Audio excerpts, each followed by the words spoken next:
Chapter 740. Southern Summer Country, Southern State City, Miracle Commerce. The 3,000 barbarian berserkers were standing in neat rows. The Divine Wind Marquis and the Golden Arrow Marquis, the two Southern Summer Marquis, were standing on the left and right. There was also a beautiful fiery red-haired beauty standing on a high platform. Do you want to get rich? Yes. Do you want to become stronger?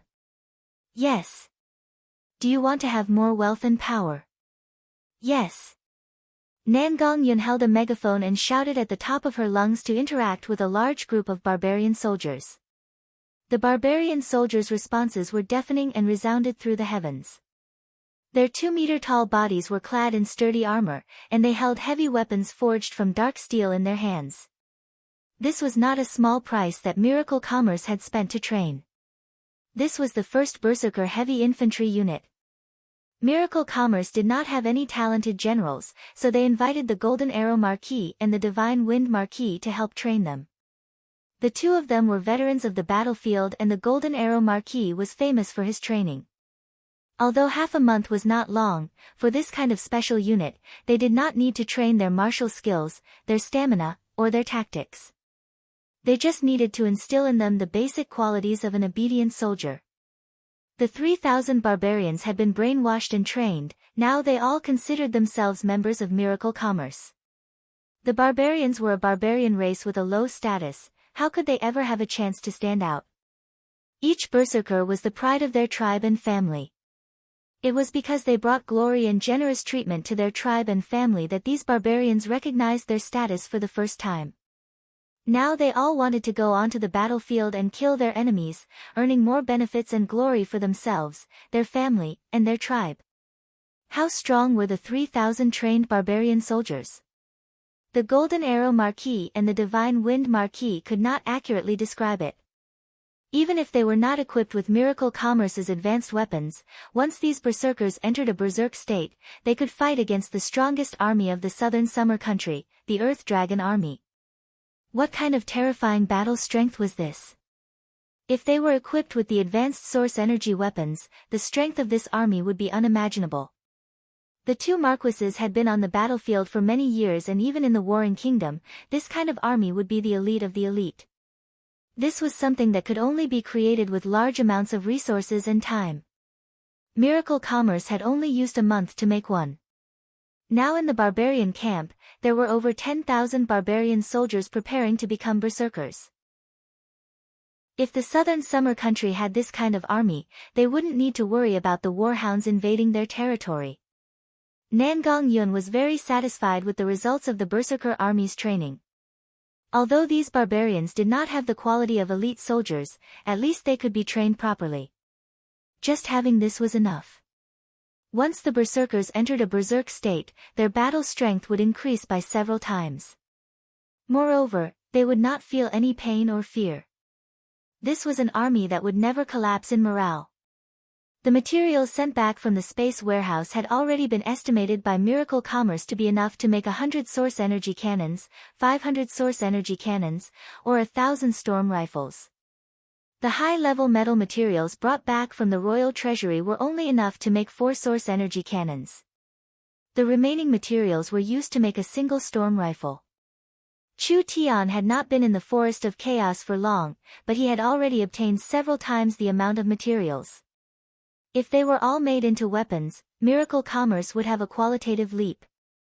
Nangong Yun was very excited that the time was right.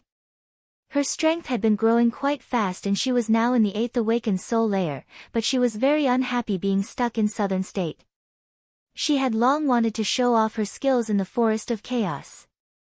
The fact that the boss could send back this many materials meant that he was doing quite well. This was a must. How could a group of locals in the Forest of Chaos stop him? She really didn't know when everyone would be able to move into the forest. Young Miss Nangong. A Griffin Knight came to report, Sir Cloud Dream Marquis has an important matter, please see her at the airship factory.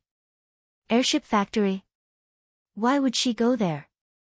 Nangong Yun did not ask anything else and immediately came to the large factory. This was where Southern State made the airships. The airships had a unique advantage and convenience, so the company placed a lot of importance on them, so they kept producing them. With the improvement of technology, the current airships, whether it was weight, speed, or lifespan, they could not be compared to Chu Tian's original airship. When Nangang Yun arrived, she saw Feng Kaidai, Yun Yao, and the others here. Everyone had a confused look on their faces, not knowing why Meng Qinggu called them over. I want to show you something. Meng Qinggu kept them in suspense as she revealed a mysterious smile. Come with me first. Meng Qinggu brought them into a factory with a very high level of security. 3 very strange airships immediately appeared in front of them. They were twice the size of a normal airship and their structure was very tight. The oval-shaped airbags were made from high-level demon beast skin and there were complex source energy arrays on the surface. It could increase their speed and float, as well as resist frost, fire, and even lightning. The cabins were not just simply hanging, rather they were seamlessly connected to the airbags. The cabins were made from a thin layer of hard and light crystal, which was divided into several sealed rooms. Even if they were floating 10,000 meters in the air, they would not feel the slightest bit of cold or wind. The airships were used for short and medium-distance transportation, so they pursued a higher weight and space. The airships in front of them had exquisite suspension cabins, but the space was smaller, so they did not look like transportation tools at all. Feng Katie's beautiful eyes flashed, such exquisite airships. Did elder sister specially make them? It's not as simple as just exquisite. Meng Qinggu made a gesture and several workers on the side opened the cabin door. Come, let's take a look. Several women walked into the cabin. It was very simple and clean inside. There were 2 living rooms, a storage room, and a bathroom. It was like a place where one could fly in the sky. Did Meng Qinggu want to make a flying cabin? This did not match Meng Qinggu's personality. Everyone knew that this chairman was a practical person and would never chase after fancy and impractical things. Yunyao opened a room. Isn't this a beast pen? This was a place similar to a corridor. There was a beast pen several meters wide and there was a feeding space. There was a row of cabin doors that could be opened in front of them. This should be the griffin's living room. Normally the griffin would be raised here and when it was time to use it, they could ride the griffin to open the door on the other side and immediately leave the airship. These interior designs took up most of the space in the cabin, but no one could see what special use this airship had. Meng Qinggu did not keep them in suspense at this time. She opened the door to a closed room in the center and the girls were stunned when they saw what was inside. There was nothing inside, but there were 3 pagodas. One was a magnetic sound tower, one was a magnetic image tower, and one was a super wave transmission tower. Even if they were stupid, they would be enlightened when they saw this and they would be filled with admiration for Meng Qinggu. You should understand now. Meng Qinggu revealed a faint smile. She was always elegant and beautiful, not showing off at all. It was like she was introducing a very normal tool. The airship structure is simple, it is easy to produce, and the cost is low. It is very practical and is not limited to transportation. I have been preparing to build this kind of industrial control ship in Central State. For this reason, I have flipped through books on mechanical techniques and power structures, as well as studying the composition of the atmosphere and etc. There is a still flow area 30,000 meters above the continent. There are very few changes in the air and it is not a place where demon beasts are active. I can use the airship to create a mobile communication station in the sky. It had to be said. Meng Qingwu's idea was too quick. Miracle Commerce's information transmission system was limited. Even in the southern summer country, there were only a few communication stations in the main cities. Around 80% of the area was not covered because it was very troublesome to build a communication station. If it was this troublesome to use the mirror in the southern summer country, it was even more impossible in the forest of chaos. But if they used this special airship, the situation would be different. Not only would it save a lot of effort, it would allow Miracle Commerce's signal to be spread over a wider area. It would also have a high mobility and it would be easier to protect. It would also allow them to create an air attack force.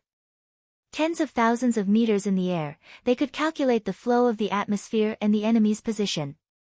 They could drop large amounts of high-altitude bombs and that terrifying attack would rain down on the enemy's area. Elder sister is truly too smart. Nangongyun gave a heartfelt praise. Can we use these 3 airships now? Of course we can. Meng Qingguo said in a confident voice, I have prepared 3 airships to park 30-40,000 meters outside the Forest of Chaos, allowing the signal to cover Chu Tian's area. This way, communication will be much easier. Each airship can have 15 Griffin Knights, so I'll leave this task to little sister Kai Dai and little sister Yun Yao. All right.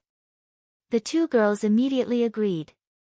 The more airships they had, the better. It would be best if they could make several hundred of them, covering wherever they wanted to, letting Miracle Commerce's influence spread to every corner of the Forest of Chaos. What about me? I can't forget you. Meng Qingguo said to Nangongyun, I've obtained Chu Tian's message from the space warehouse. He has already gained a foothold in the forest, but he seems to have caused a bit of trouble. He needs the Berserker army to send reinforcements, so you can lead our army to meet up with Chu Tian. The Berserker army's source energy weapons can't keep up, but I will urge the company to make them. It should be about time for you to meet up and I will send people through the space warehouse. Meng Qingguo was like a strategist that planned everything. Boss is in trouble. How could this be? I'll go right now. Nangongyun was filled with fighting spirit. I just wanted to test the might of the Berserker army. There shouldn't be anything that can threaten the Berserker army on the edge of the forest, but we can't be too careless. This army is too important to us. Meng Qingguo had to remind Nangongyun, after all, this fellow was a bit brash, we have to be low-key, now is not the time to attract the attention of the large powers. Also bring a few more communication devices, the airships will be faster than you, so wherever you go will be covered with signals. You have to keep in contact with me and Chu Tian. Understood. On the 2nd day, they set off. The 3 special airships slowly rose into the air, smoothly reaching several tens of thousands of meters in the air. The air here was thin, but it was very stable. All the weather changes happened below and the surroundings were empty. Even if they entered the forest, they wouldn't see any demon beasts. The 3 large airships slowly headed into the Forest of Chaos like this, preparing to establish a communication channel between Miracle Commerce and Oldman Small Town. In a few days, Oldman Small Town would be able to use products like radios. Nangongyun led the 3,000 trained Berserker heavy infantry into the forest from southern state, beginning a long journey. Chapter 741. Dozens of fierce bandits from different races surrounded the small inn in circles. Every single one of them held a bow in their hands and shot arrows at the inn. They were clearly not ordinary people. Every arrow contained powerful spirit energy, and that sharp power could easily pierce through a small stone house. That half-beast man boss was killed by the arrows. This is the result of offending us. The leader of the snake clan summoned several large fireballs and smashed them. This small inn that was riddled with holes finally exploded and collapsed. The raging flames burned the inn to ashes and under the heat, the corpses were burnt to ashes. Stop! The snake race leader waved his hand, they should be dead. Dig out the corpses and hang them up. Let everyone have a look. I want to see who dares to kill my Siku subordinates. Yes. A few bandits rushed to the ruins and extinguished the fire. They immediately began to search for the corpses. Boss, there's no one here. What did you say? The snake man Siku had a lifeless face. This was impossible. They were clearly inside. Could it be that they had evaporated? At this moment, a voice came from behind him. Hi, are you looking for us?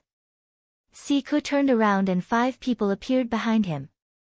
They were less than 10 meters away and it seemed like they had been standing here for a long time. However, Siku did not sense them at all. 4 humans and 1 elf. Weren't they the people who had offended him? But now, he was completely unscathed and had mysteriously appeared behind him. Meng Yingying saw their appearance and said in a disgusted voice, "What kind of race is this? Why are they all so ugly?" The snake race was not a spirit beast, rather it was an independent race.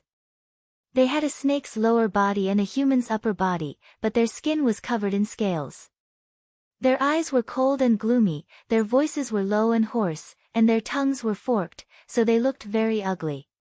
These fellows should be with the lizard men from before. This motley crew did not have any races, it was clear that they were a group of bandits that dominated this place. "Damn, you dare play tricks on me." Chu Tian had a face of ridicule. "Play tricks on you? Are you worthy?" Siku's forked tongue contracted and his snake eyes were filled with anger. "Do you know who I am?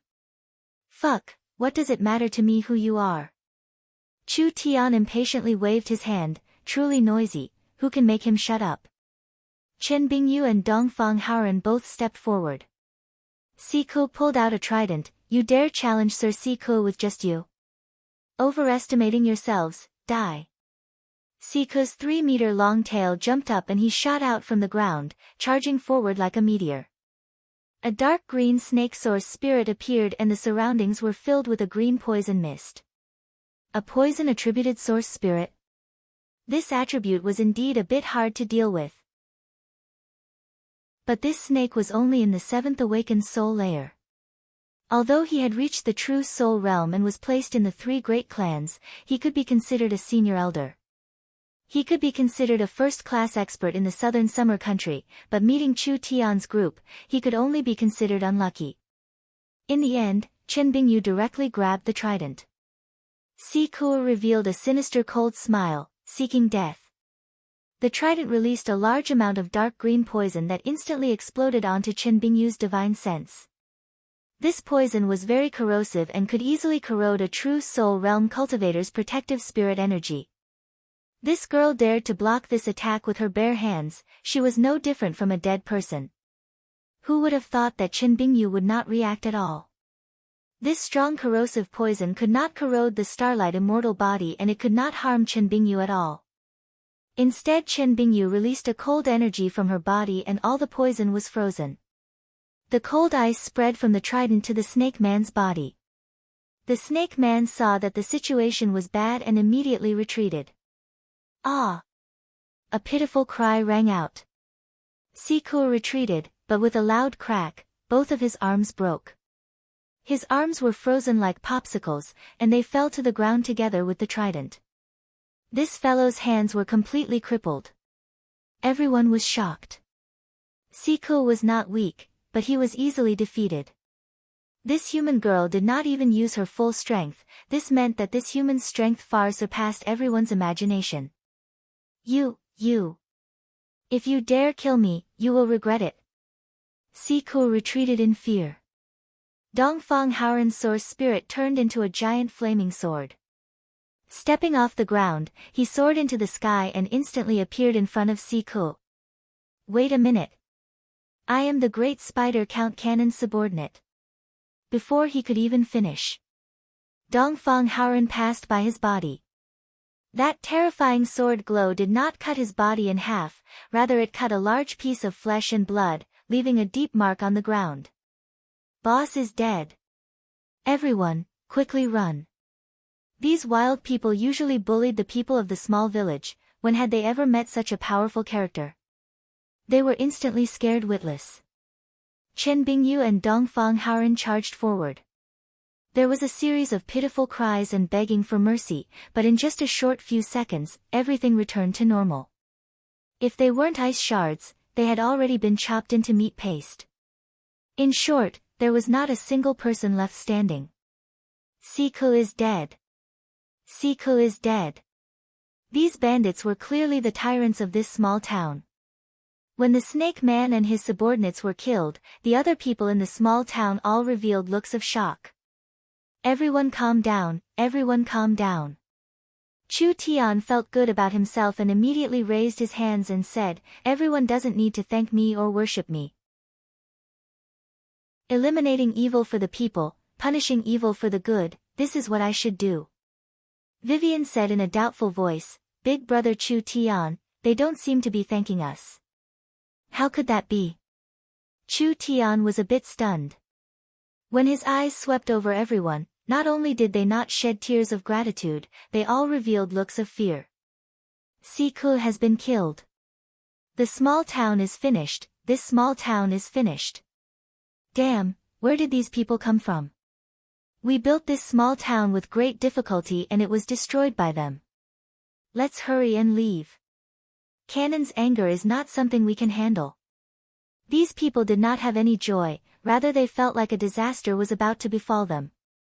They looked at Chu Tian's group with eyes that did not have the slightest bit of gratitude, rather they were filled with anger and hatred. If they were not strong, they would have already tied them up and offered them to Cannon to beg for forgiveness. What is going on here? Meng Yingying scratched her head. Could it be that killing a few bad people is something we did wrong? What kind of logic is this? When he saw the gazes filled with anger, fear, and blame, he was stunned. Meng Yingying felt like her three views had been turned upside down. When did killing bad people become doing bad things? Chu Tian knit his brows. These fellows did not have a normal background. The powers in the Forest of Chaos were all vassals, so these fellows were controlled by a certain power. That's why they could act so tyrannically in this small town and why the small town was not destroyed, it was all because of this power's protection. This can't be blamed on them. Chu Tian patted Meng Yingying's shoulder. It is not easy for these low-level powers to have a small town, many villages rely on the small town to survive. Now that the small town cannot be protected, of course they hate us. Then what do we do? We didn't do anything wrong. Chu Tian shrugged his shoulders. Are we supposed to swallow this humiliation after being bullied? That's not my style. Don't think about it too much. There are many things in this world that can't be said right or wrong. Let's first go to these fellows' nest and see if there are any clues. It would be best if we can investigate the origins of that reptile count. I don't want to cause trouble for no reason. Who was the spider count Cannon? Vivian had never heard of him before, so he shouldn't be any large character. Siku's group was a group of human traffickers in the Forest of Chaos, but they met the spider count and were recruited as his underlings. They were the spider count's agents in the small town, collecting protection fees and transaction fees. Of course most of this money had to be handed over. In a place like the Forest of Chaos, it was impossible to survive without a strong enough umbrella. The spider count Cannon's reputation was not small, it was his reputation that protected the small town from outsiders. As Siku's agent, naturally no one dared to provoke him, so he could do whatever he wanted in the small town. Not only did he ruthlessly oppress the low-level villagers, he also promoted the business of other human traffickers. This poor ghost doesn't have any property. Chu Tian searched Siku's place. There was a dungeon that had over 100 people locked up and they were all Siku's goods. Chu Tian only found 200 low-grade source stones. This wasn't a small amount to normal people, but it couldn't enter Chu Tian's eyes. Open the dungeon and let everyone go. Chu Tian was not interested in human trafficking, so he opened the dungeon and let everyone go. However, at this time, there was a very special slave that caught Chu Tian's attention. This was a man that was only 1.3 meters tall, not even as tall as Vivian. However, his muscles were very well developed and his face was covered in a red beard, but his age was around 20-30. Dwarves? Why were there dwarves? The dwarves were famous for their artifact forging techniques. Each dwarf had an outstanding talent in refining, so the price of dwarven slaves was not low. The most important thing was that dwarves usually lived in mines. As long as he found a dwarf, wouldn't he be able to find the high-level ores Chu Tian needed? Chu Tian quickly made him stay. Dongfang Haoran walked over with the dwarf in one hand and threw him in front of Chu Tian. The dwarf said a bunch of things and his two little eyes were wide open, as if he was filled with rage. Meng Yingying did not understand the dwarf language. What is he saying? Vivian explained, the dwarves think we are bad people. They think we are human traffickers. Chu Tian explained it in the dwarf language before asking about the oars. After all, buying oars was the most important thing in this trip to the Forest of Chaos. It was impossible for the dwarves not to know about oars. They relied on this to make a living. The dwarf looked at Chu Tian in doubt and asked in a heavily accented human language, "You really aren't Canon's minions? So you can speak the human language?" Meng Yingying rolled her eyes. "We don't even know who Canon is. You just need to tell us if you have oars to buy, we really need them." The dwarf revealed a dejected expression. The dwarves have a lot of oars in their mines, only. Only what? The dwarf's face was full of grief and indignation. "Our mine has been taken away." Taken away? Who did it? Spider Count Canon. All right. Chu Tian patted his forehead. This time he couldn't avoid it. Chapter 742. There was no doubt that Oldman's small town would be stirred up. This mine that the dwarves had operated for 100 years would actually be turned into a small underground city. It would have a complete water circulation system, indoor plantations, strong defenses, and comfortable houses. It would be the edge of the Forest of Chaos and one of the safest places to live. The dwarves publicly announced that Oldman's small town would be the edge of the Forest of Chaos, the safest and most prosperous market. The dwarves even welcomed the various clans to live here, making Oldman's small town their common home. All the powers that protected the small town would share the taxes and wealth of the small town according to their contributions. This incomparably novel management model was spread in the nearby temporary towns through the posting of notices everywhere. Within a few days, it had spread to the surrounding hundreds of kilometers. Everyone was dumbfounded by this method. Common management? Shared benefits? Long-term development? When did the dwarves become this naive? Could it be the dwarves didn't know that the forest was a group of people who ate alone? They never pursued a long-term business, and only dared to make a one-time deal. While everyone abided by the cruel law of the dark forest, wishing that they could hide in the dark forever and not be discovered by hunters, the dwarves were like a group of people standing around a bonfire, shouting to everyone around them, "Come here, I'm here." This kind of bold method would definitely bring disaster. The Forest of Chaos did not lack hunters and there was no lack of bandits that lived by plundering, so revealing their position was no different from seeking death. As for this ridiculous suggestion, no one cared about it. But the surrounding villages were stirred up. After Sardo's small town collapsed, there were several villages that did not have a suitable place to trade. When they heard this news, they couldn't help coming over to take a look. When the several villages arrived at the underground Oldman small town, they were stunned by the scene in front of them. There was a giant screen hanging at the entrance and the mirror-like screen was actually playing the situation of Oldman small town. It introduced the location and characteristics of the small town's market, as well as the benefits of doing business in Oldman small town, as well as strategies for merchants coming to the small town to do business. This kind of new advertising method made everyone's eyes light up. But everyone quickly found that they were surprised too early because when they entered Oldman's small town, an even more shocking scene appeared in front of them. Without a doubt, this was an underground city. There were many underground cities in the Forest of Chaos. The underground cities were hidden, sealed, dark, and airtight. However, Oldman's small town completely subverted people's notions. Not only was the air circulation very smooth, the most important thing was that the small town was brightly lit. There were giant electric lamps hanging high up and the light was enough to light up the entire small town. The underground palace made by the dwarves had a grand atmosphere and the light made it look very dignified. There were speakers on both sides to guide the guests. This is too mysterious. The rabbit village chief looked at the light with a face filled with amazement. What kind of light is this? It's not like a crystal lamp, so why is it this bright? When people entered the Oldman small town's market, they found that it was deserted and there were almost no people here, but the dwarves had already listed out some goods. Of course it came from Miracle Commerce. Other than high-quality pills and talismans, there were also some simple things. For example, canned food, wine, electric lamps, cameras, and some other necessities that were scarce in the forest. Chu Tian gave all the goods to the dwarves to sell, generously splitting the profits 50-50 with the dwarves.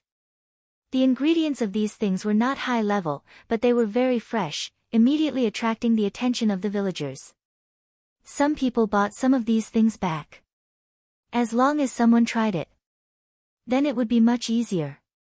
Oldman's small town's special goods were spread through the other black markets, small towns, and underground markets. In just a few days, there were more and more people coming to Oldman's small town. It was the same as before, most of them were people from small villages. The Oldman Mine Market did not just sell goods, it also bought various resources, demon beast meat, herbs, ores, and leather. As long as they were common materials, they would buy them at a very fair price. Everyone became even crazier. The villages could more or less take out some of these things. If they were taken to other markets, they wouldn't even be sold for half the price in Oldman's small town. With a simple comparison, even a fool would make the right choice. The enticement of the Oldman small town's official market attracted a lot of people. In around a week, there were over 100 small villages and small tribes that came to the small town, becoming more and more popular. There were even people from far away who were prepared to make the long journey here to trade. From the moment Oldman's small town was opened until now, there were no hunters or bandits that came to rob them. People analyzed the reason and finally came to a reasonable conclusion. First, there were 5,000 brave dwarves in the Oldman mines. Normal small-scale hunters and bandits did not dare take the risk. Second, the Oldman mines had already been robbed once and the most valuable weapons and equipment had been taken away. Third, the Oldman mines had already been exposed and everyone knew about this place. What meaning was there in attacking it? Instead, it was possible that a large power would come looking for them. Fourth, the Oldman mines had begun to openly recruit allies. The goods that came from the market clearly did not come from the hands of the dwarves. This meant that there were other powers involved in the Oldman mines and they did not dare enter without investigating it clearly. Like this, Oldman's small town danced on the tip of a knife, not attracting any unexpected disasters. Rather, this small town became famous. There was no large power protecting it, but no one dared to move against it. It was unknown when this delicate balance would break, but before this balance was broken, it was safe. There were large benefits here and no one would go against benefits. Now it was not just small villages that came to Oldman's small town to trade, there were some small and medium-sized powers that couldn't sit still and sent people to participate. The small town was filled with a thriving scene. The dwarves were very happy about this because after the small town opened its market, not only would they receive a high percentage of Miracle Commerce's goods, they would also receive a bit of profit from other transactions. If this continued, the dwarves would quickly become rich. The dwarf chief came to find Chu Tian with a worried expression. Although the market is lively, no one is willing to become our ally and defend Oldman with us. If this continues and the small town becomes more prosperous, it will eventually attract a disaster. When strength and wealth were not equal, it was the time of crisis. Once Oldman's small town became prosperous, the accumulated wealth of the small town would increase and there would be more and more resources. When it reached a certain level, it would attract people's greed. Don't be anxious, this is very normal. Chu Tian was very confident in the development of the situation. Oldman's small town has just been established and this kind of joint management is a new concept in the forest. When something new appears, people will need more time to observe it. Moreover, because the small town is open, we will be in the eye of the storm. It is normal for other people to question our strength, so what we need now is a chance to display our strength. The Oldman small town's management model was indeed very advanced in the Forest of Chaos. With many powers managing it, the small town's profits would be shared. Whoever gave the small town more protection would be able to obtain more taxes and benefits. He believed that some medium-sized and large-sized powers would be interested in this and send a part of their forces to the small town, forming a joint security force. Like this, the marauders would not dare act rashly. The dwarves were not afraid of losing control of the mines. After all, they were only sharing the market. The dwarves could still mine on the third floor and live as usual. At this time, the surrounding space began to fluctuate. Chu Tian, there's a situation. What is going on? We've found a bit of information. Vivian anxiously said to Chu Tian, there is a large group of spirit insects moving in the west and they seem to be coming our way. I suspect they are Cannon's companions. How many? I'm not too clear, but there should be at least several tens of thousands. They're finally here. From the moment Oldman's small town was opened, the small town would inevitably be challenged. Chu Tian was already mentally prepared. As long as he became famous in the forest, there would be an endless stream of people coming to join him. The spirit insects are good at digging holes, we have to be on guard. Chu Tian first wrote a letter and placed it in the space warehouse to ask the young miss for help. After half a day, he opened the space warehouse again, but the letter had already been taken away and there were over 1,000 landmines in its place. Chu Tian understood the young miss' meaning and immediately called Vivian over to have her bury the landmines. These landmines were buried around 10 kilometers away from the small town and around 10 meters underground. There were large amounts of tree roots on top, so it was not easy to trigger them on the surface. If something came from underground, it would be blown to pieces. In just 2 days, the news of the spirit insects' army attacking Oldman's small town spread like wildfire. The small town that had become lively with great difficulty instantly became deserted. Each village tried their best to hide, avoiding being caught up in the battle. At the same time, they paid close attention to the battle. Whether Oldman's small town was strong or weak, it would be decided in this battle. It wasn't just the small powers paying attention, even the large powers on the edge of the forest were paying close attention. When the battle was about to erupt, Chu Tian received the large amounts of source energy weapons from the space warehouse. The forest had already been covered by Miracle Commerce's signal. Chu Tian contacted Nangong Yun through the communication device and the 3,000 berserkers had already arrived at the Oldman mines. Chu Tian's heart instantly calmed down. With the source energy weapons, the berserkers, and the dwarves' help, what was there to worry about? Chapter 743. The dwarves were naturally on guard against humans. This was the same reason as the elves being on guard against humans. Humans were one of the most complicated races on the continent. Saying they were noble, of course it wasn't right, but saying they were evil, it wasn't completely right either. However, the human traffickers and hunters in the Forest of Chaos were mostly working for the humans. The humans were gradually becoming the richest and most technologically advanced group on the continent.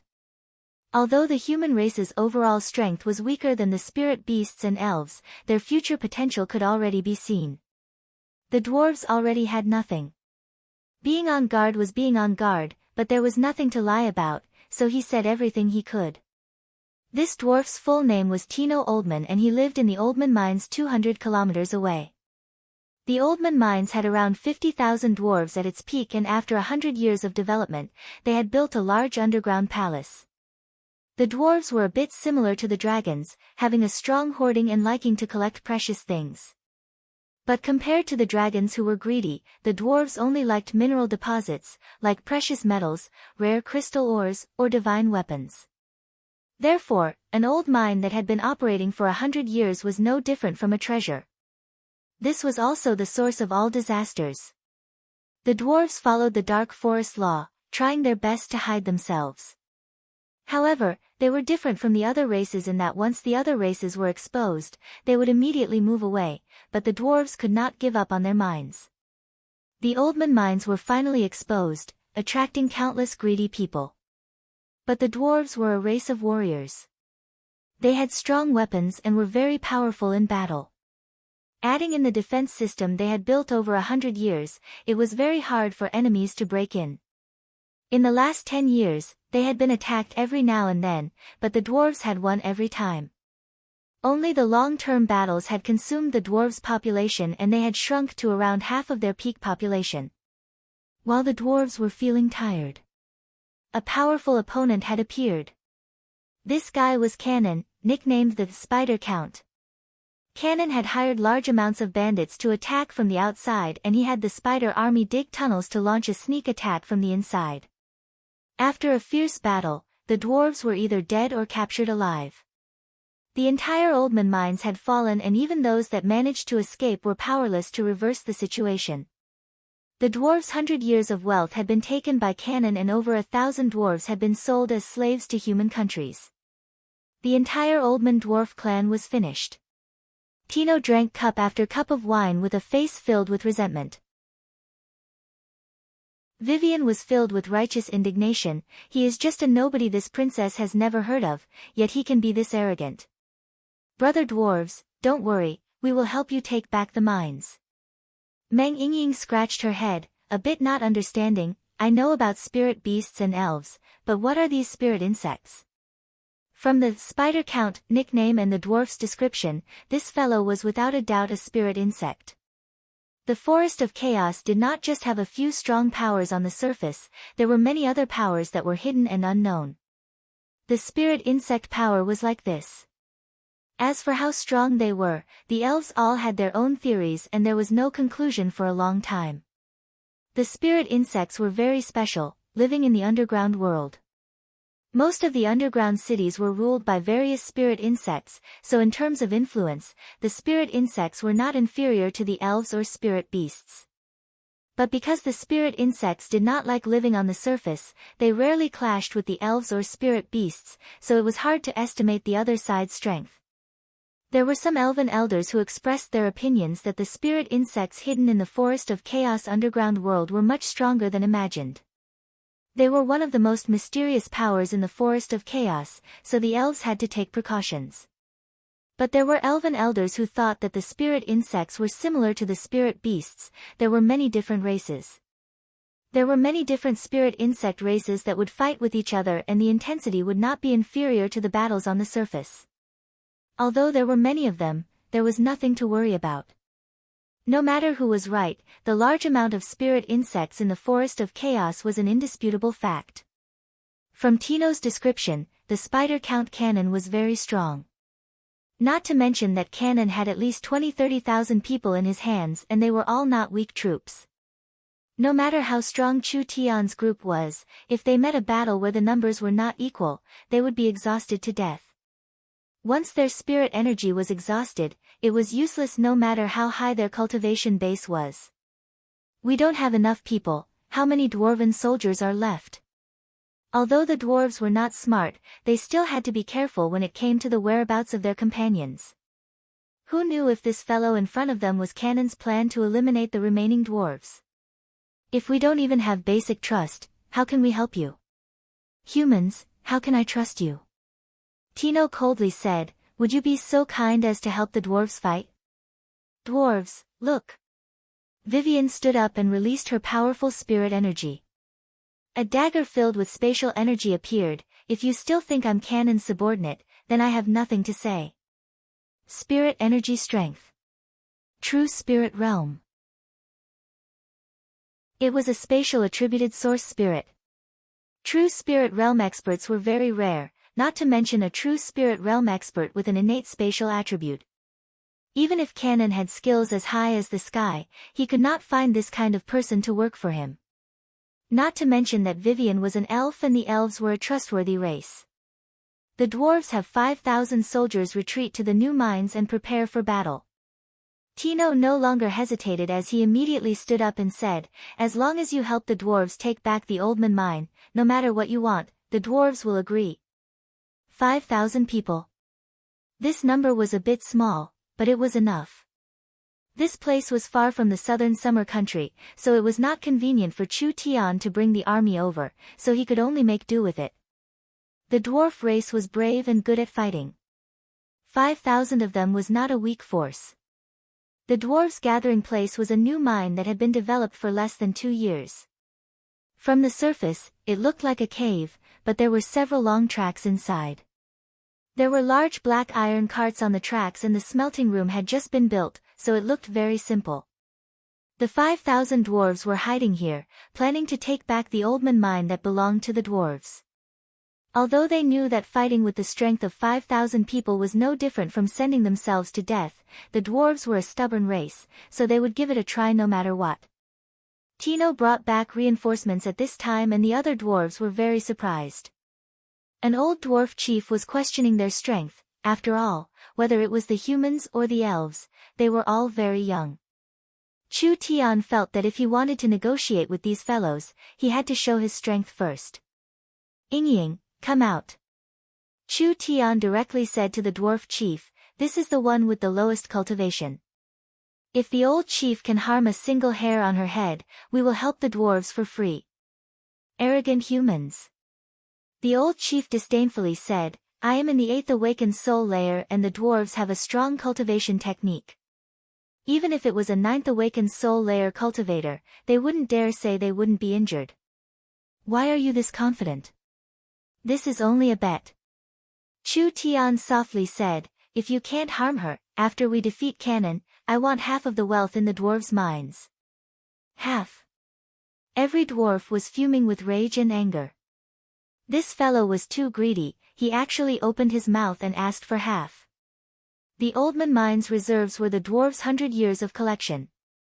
Cannon had only occupied the Oldman Mine for half a year and most of the things had not been transported yet. This half was a shocking number. This fellow was simply asking for too much. This is very fair.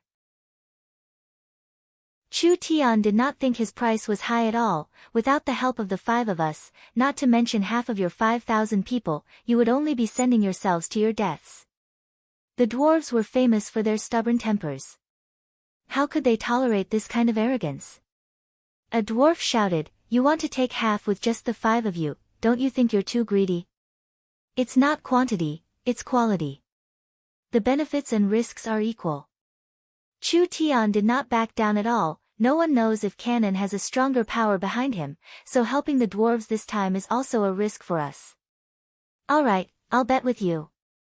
The dwarf pulled out a battle hammer.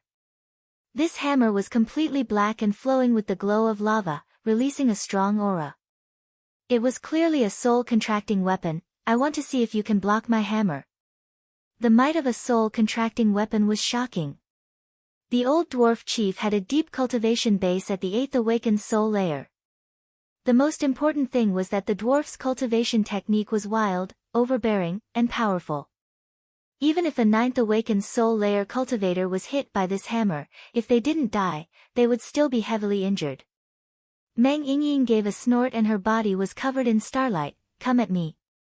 If I dodge, it'll be your win. The old patriarch let out a low roar, and the floor under his feet cracked from the oppressive force. The huge hammer erupted with intense flames, and the air in the entire mine was boiling hot. When the hammer was swung up, the surrounding space crackled, as if a fire dragon was dancing in his hand. Meng Yingying's brows jumped up. The dwarf's strength was truly overbearing. She immediately put away her contempt and released her source spirit, which was a beautiful mirror. A glow came from the mirror and covered Meng Yingying's body. Yingying's mirror source spirit had 2 abilities. The first ability was mirror imitation. As long as she was strong enough, Yingying could copy any cultivation technique or source spirit.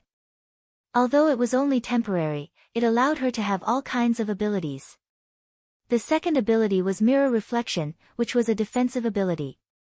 When Yingying was attacked, this source spirit's power would reflect a part of the attack back. When the Starlight Immortal Body and Mirror Source Spirit were used at the same time, Yingying's defensive power increased by several times.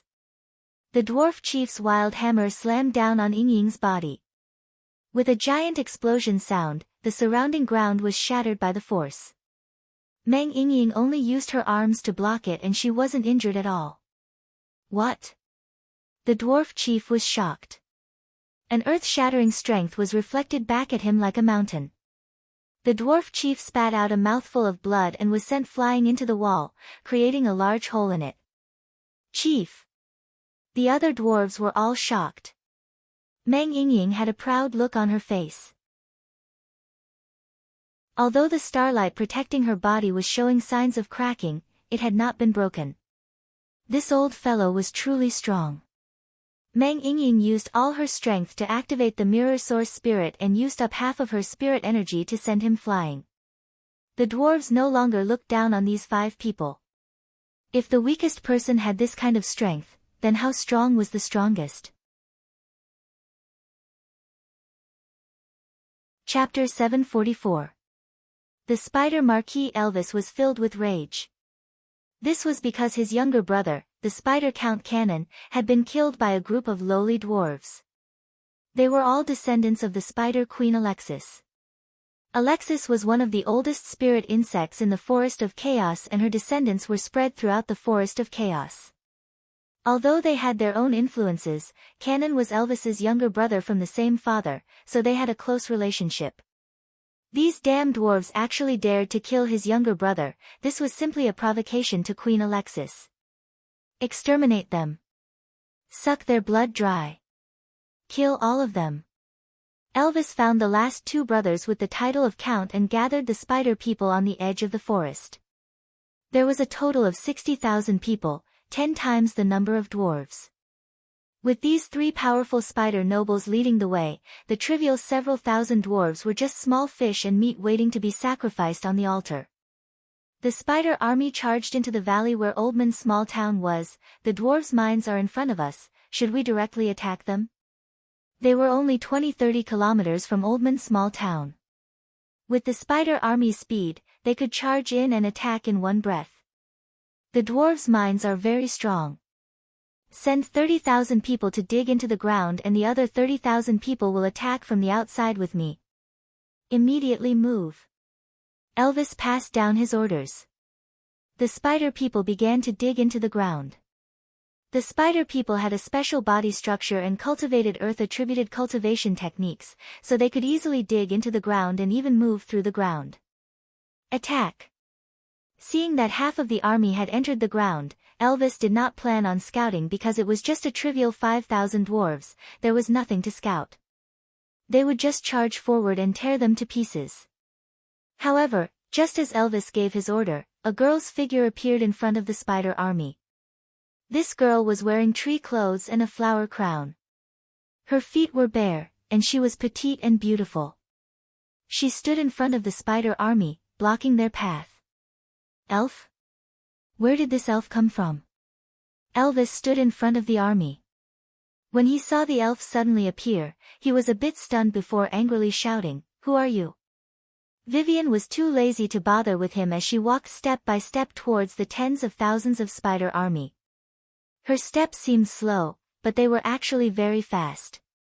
In just a short while, she appeared in front of the spider army. This made the spider people go into an uproar. They didn't know what this elf was planning. Kill! Elvis didn't care. Since you dare block our path, then you can die here. A wave of poison arrows that were enough to turn a petite body into a hedgehog flew over. Who would have thought that Vivian would be completely unafraid and even indifferent? She didn't defend herself at all as she continued to advance towards the spider army. What was going on? Was there something wrong with this elf's head? Several dozen poison arrows flew over, and when the beautiful elf was about to be turned into a hedgehog, a surprising scene occurred. The arrows pierced through Vivian's body, but they didn't pierce through her body, rather they passed through without any resistance, stabbing into a large rock behind her. They didn't hit her. Impossible. Could it be an illusion, or a ghost? That's not right. This was clearly a living person. Trying to be mysterious. Elvis pulled out a spear and personally shot it out. This spear was filled with spirit energy, but the result was the same as before. The spear landed on Vivian's body without any resistance, directly piercing through Vivian's body. Hong! The spear struck the boulder like a bolt of lightning, instantly crushing the boulder into powder. What kind of monster are you? Elvis's face turned livid and the other spider people went into an uproar because Vivian was already less than 20 meters away. She raised her hand and slashed at Elvis. Elder Weiss instantly sensed the fluctuation of space, a space attack. No matter how strong one's defense was, it was useless against space. As long as the attacker could overcome the spatial resistance created by the objects in the space to complete the attack, this attack would ignore any defense. So, once a spatial attack formed, any kind of resistance would be meaningless. Elder Weiss reflexively pulled back and dodged, but a spatial slash slashed at his left shoulder. As a result, one of his arms was directly cut off. Damn! Kill him! Countless spider people were instantly stirred up and all kinds of attacks rained down. Vivian completely ignored these attacks, allowing the dense barrage of attacks to pass through her body. She charged into the spider army like a ghost, and those arrows passed through Vivian's body and landed on the other spider soldiers, causing quite a bit of damage to their own people. Another spatial slash was sent out. Ah! The spider count gave a pitiful cry as it was cut in half. Elvis angrily shouted, "Don't let her lock onto you." The spider army was filled with fear. This elf with innate spatial energy could kill any one of them with a raise of her hand, so why were their attacks useless against this elf? Elvis could not explain everything, he could only summon his source spirit to release spirit energy around him. The higher the energy or mass in space, the more energy it would take to use spatial attacks, so he could only use this method now. Vivian sent out 4-5 spatial slashes in a row.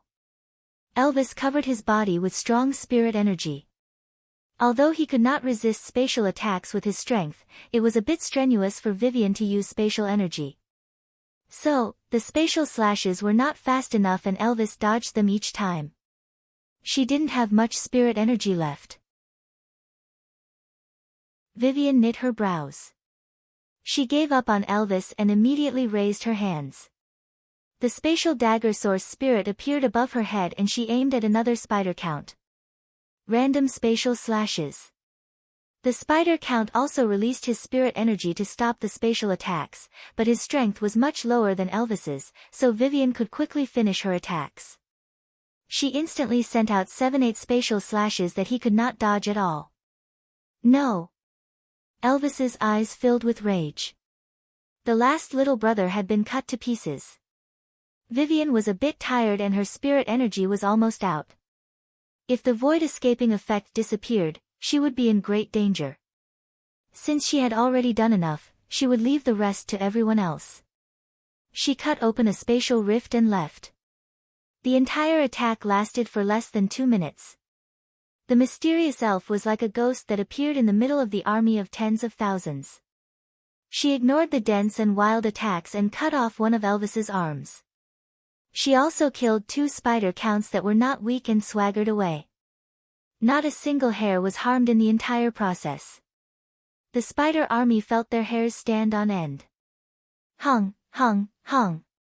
At this time, there were several explosions in the direction of Oldman's small town that caused the ground to shake like an earthquake. It was clear that the mines had been triggered. The mines shook the drilling spider soldiers until they were dizzy. They had no choice but to crawl out of the ground, and there were quite a few of them that were injured. There are many traps in the ground, we can't pass through them. Ah, ah, ah. Elvis angrily raised his spear. Kill, kill. Kill. Attack the dwarves' mines. I want to tear these damn things into 10,000 pieces. When the spider army was prepared to gather, large amounts of round objects fell from both sides of the canyon. When these ordinary things fell into the middle of the spider army, they immediately exploded. It was a large amount of source energy grenades. Nangong Yun picked up a storm rifle and led several thousand barbarians, coming out from both sides of the canyon. She looked down at the spider people in the canyon, annihilate them. There were over 100 storm rifles, several dozen source energy cannons, 4 source energy cannons, and everyone else had at least a source energy submachine gun. The moment Nangong Yun gave the order, the wild storm of energy bullets covered the canyon like a curtain of light. The dense firepower of the source energy firearms and the source energy cannons exploded several times, evaporating several dozen spider people. The source energy cannons continued to fire, targeting areas where there were many people, instantly causing heavy casualties.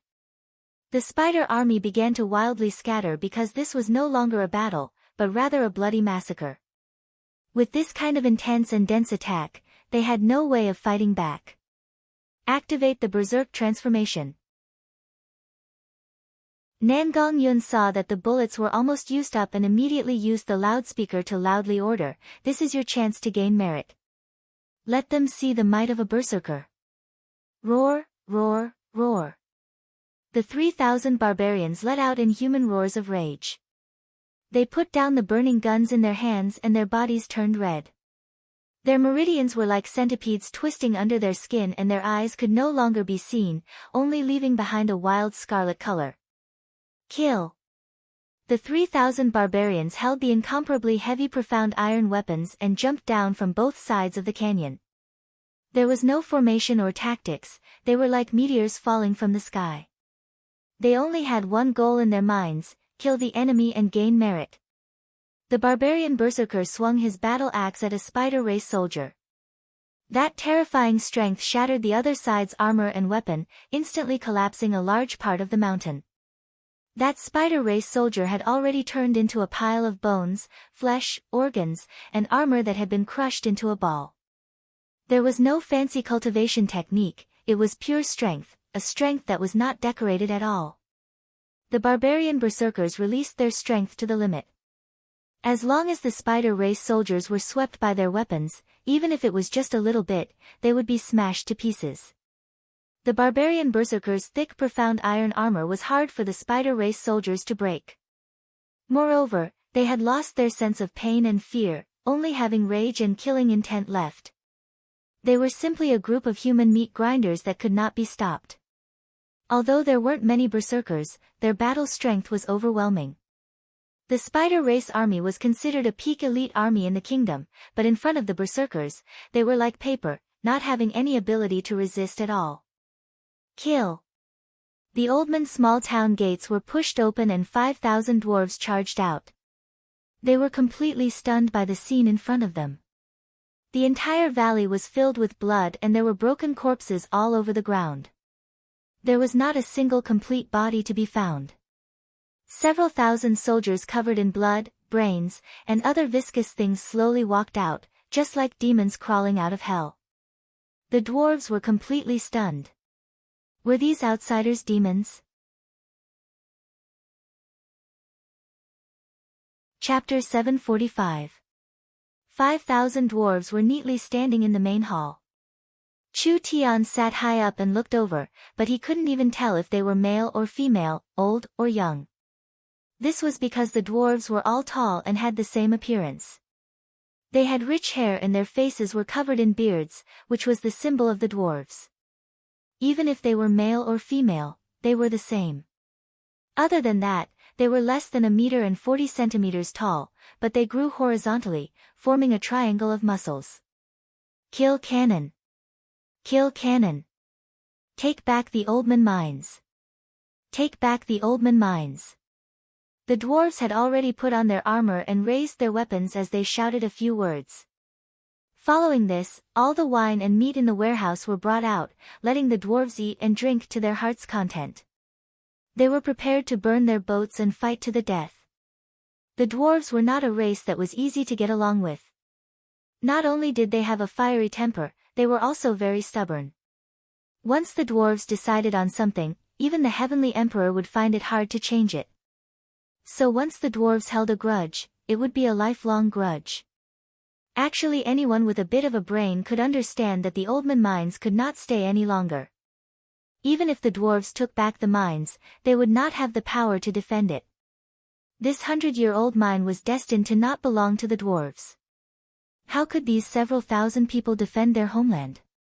Would the dwarves leave? Impossible. Chu Tian understood these stubborn fellows. They knew that they would die if they stayed in the mines, so they were not willing to give the mines to others. However, this was an opportunity for Chu Tian. Chu Tian was very interested in the Oldman mines and was also very interested in the dwarves. This was because the dwarves that could survive were all elites of their tribes. Not to mention their battle strength, they were all experienced refining experts. Chu Tian was strictly a businessman and the benefits these dwarves could create were very large. Miracle Commerce was still lacking in material refining and production. If they could take this chance to swallow Oldman's small town, wouldn't that make up for Miracle Commerce's shortcomings? Not bad, not bad. Swindling others, I'm the best at it. Vivian was eating her fruit when she found Chu Tian secretly laughing. What is Big Brother Chu Tian laughing about? Most likely you've thought of a plan to harm people. Meng Yingying acted like she understood Chu Tian the most. Vivian was shocked. Big Brother Chu Tian is a good person, how could he harm people? These words almost made the silent Chen Bingyu choke on the side. Was the little elf selectively blind?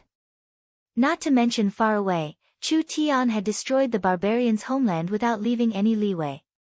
In the end, the barbarians were singing his praises and crying tears of gratitude towards him.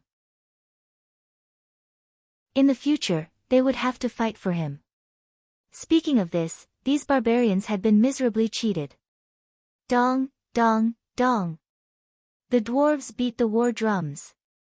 The chief personally put on his armor and led his clansmen out. Chu Tian came over and said to the four of them, "We should also go." The Oldman mine was at the end of a canyon. This canyon was very common in the forest, and if one flew down from the sky on a flying demon beast, it would be a very common terrain in the forest. There was nothing special about it at all. Who would have thought that there would be more than a dozen types of energy veins underground, and that a group of dwarves would be attracted to station here? There were several canyons in this area, and each canyon had many branches. Although the terrain was very common, the structure was very complex. The main entrance of the Oldman mine was just a very common mountain wall. Chu Tian looked in the distance and saw that the entire mountain wall was covered in vines and moss, even having a small waterfall hanging down. No matter how carefully he looked, he couldn't see a single trace. It was like a very common place. This is the Oldman mine. This wall has a mechanism designed by the dwarves. The dwarf chief said this and took out a foot-long stone key from his chest. The key's structure was very complex and there were several different types of crystals embedded in it. As long as we insert the key in, the stone wall will automatically open. Dwarven brothers, let us kill our way in and take back our property and mine. The dwarves were all ready to charge in against a common enemy. Wait a minute. Chu Tian stopped the reckless dwarves. Cannon has several times more people than you. There is no chance of winning if you kill your way in. We have to fight even if we can't win. Dwarven brothers are not afraid of strong enemies. That's right, Dwarven brothers are not afraid of strong enemies. Even if we die, we have to kill Cannon. Don't be excited. Chu Tian said to the dwarves, since we aren't in a rush, why don't we wait a bit first? Let us sneak in and assassinate Cannon. This way, the spider army will be in chaos and won't you have a better chance? Assassinate Cannon? The dwarf chief's face slightly changed. You can do it. Other than this place, there is no other place we can go. Would I say something I couldn't do? Chu Tian first asked for a detailed map of the Oldman mine. When he looked over the environment of the Oldman mine, he couldn't help being amazed. The scale of this mine was very large. The dwarves had built a large underground palace inside. The design of the Oldman underground palace was very reasonable. The entire underground palace was divided into upper, middle, and lower levels. The excavation area and the refining area were at the bottom level, with 6 large dwarven mines and several dozen craftsmen's houses. The living area and storage area were in the middle level, with over 20,000 rooms and 15 streets. The top level was the breeding, cultivation, and activity area. There were over 800 houses here, as well as a special area for growing crops. The entire mine was in the shape of an inverted trapezoid. The higher the level, the larger the space. It could hold over 100,000 people at the same time. If they could solve the problem of food and living resources, even if 200,000–300,000 people lived inside, it would still be possible. How was this a mine? This was simply a small underground city. I want you to bring us in. Chu Tian gave the map to Vivian. Can you see if you can do it? Of course, there's no problem. Vivian stuck out her chest and confidently agreed, but she had a worry, only I don't know the situation inside the mine and I don't know where cannon will appear. If we teleport in and appear in the middle of a large group of enemies, wouldn't that be walking right into a trap? Gee. The little fox stretched out its head and it was unknown when a large jade ball had appeared in its hand. This was not a normal jade ball, there was a pupil on it that released an indescribable might. Stop showing off. Chu Tian directly slapped the little fox's butt. Get to work. The little fox gestured a few times with its claws. You little fellow, you're actually bargaining with me again. It's been too long since I've hit you, are you itching for a beating? Chu Tian understood the little fox's style very well. This fellow would not do anything without benefits, so he could only agree, all right, I'll give you a portion of the benefits when the time comes. Vivian did not understand Chu Tian's pet too well, she only knew that this fellow had a bit of skill. Moreover, it was very intelligent and its intelligence was higher than a normal human's. The little fox obtained a satisfied answer and began to release its divine sense while holding the divine eye. After a few seconds, the little fox opened its eyes and those sparkling eyes released a glow. It immediately jumped onto Vivian's hand and used its claws to point out a location on the map. No problem. Vivian used her spatial energy to lock onto the location and brought everyone over one by one. Teleporting with people would consume a lot of energy and if there were too many people, even she wouldn't be able to handle it. 4 people used up a third of their spirit energy, so she didn't dare bring more people in. The last one to enter was Meng Yingying. Meng Yingying felt the scenery around her change and she suddenly appeared in a completely strange environment. All sides were sealed off and there were no lights, but it wasn't dark at all. Rather it was very bright. Meng Yingying gently took a step forward. Hua, la, la, la, this was the sound of a bunch of silver jades colliding, it was very clear and sweet. Looking over, Meng Yingying was stunned. Because her 2 feet were stepping on a large silver river, when she accidentally kicked it, a large amount of metal continuously flowed out, shining like flowing water. Meng Yingying picked up a silver ingot. It was silvery white and glossy, covered in a faint light. This was obviously a type of energy metal similar to mithril. The entire ground was covered in this kind of metal. When she looked around, she was shocked to find that this spectacular silver river was only a small stream. All around her were piles of various materials. Most of them were metal materials, and most of them were level 3 and above high-grade materials.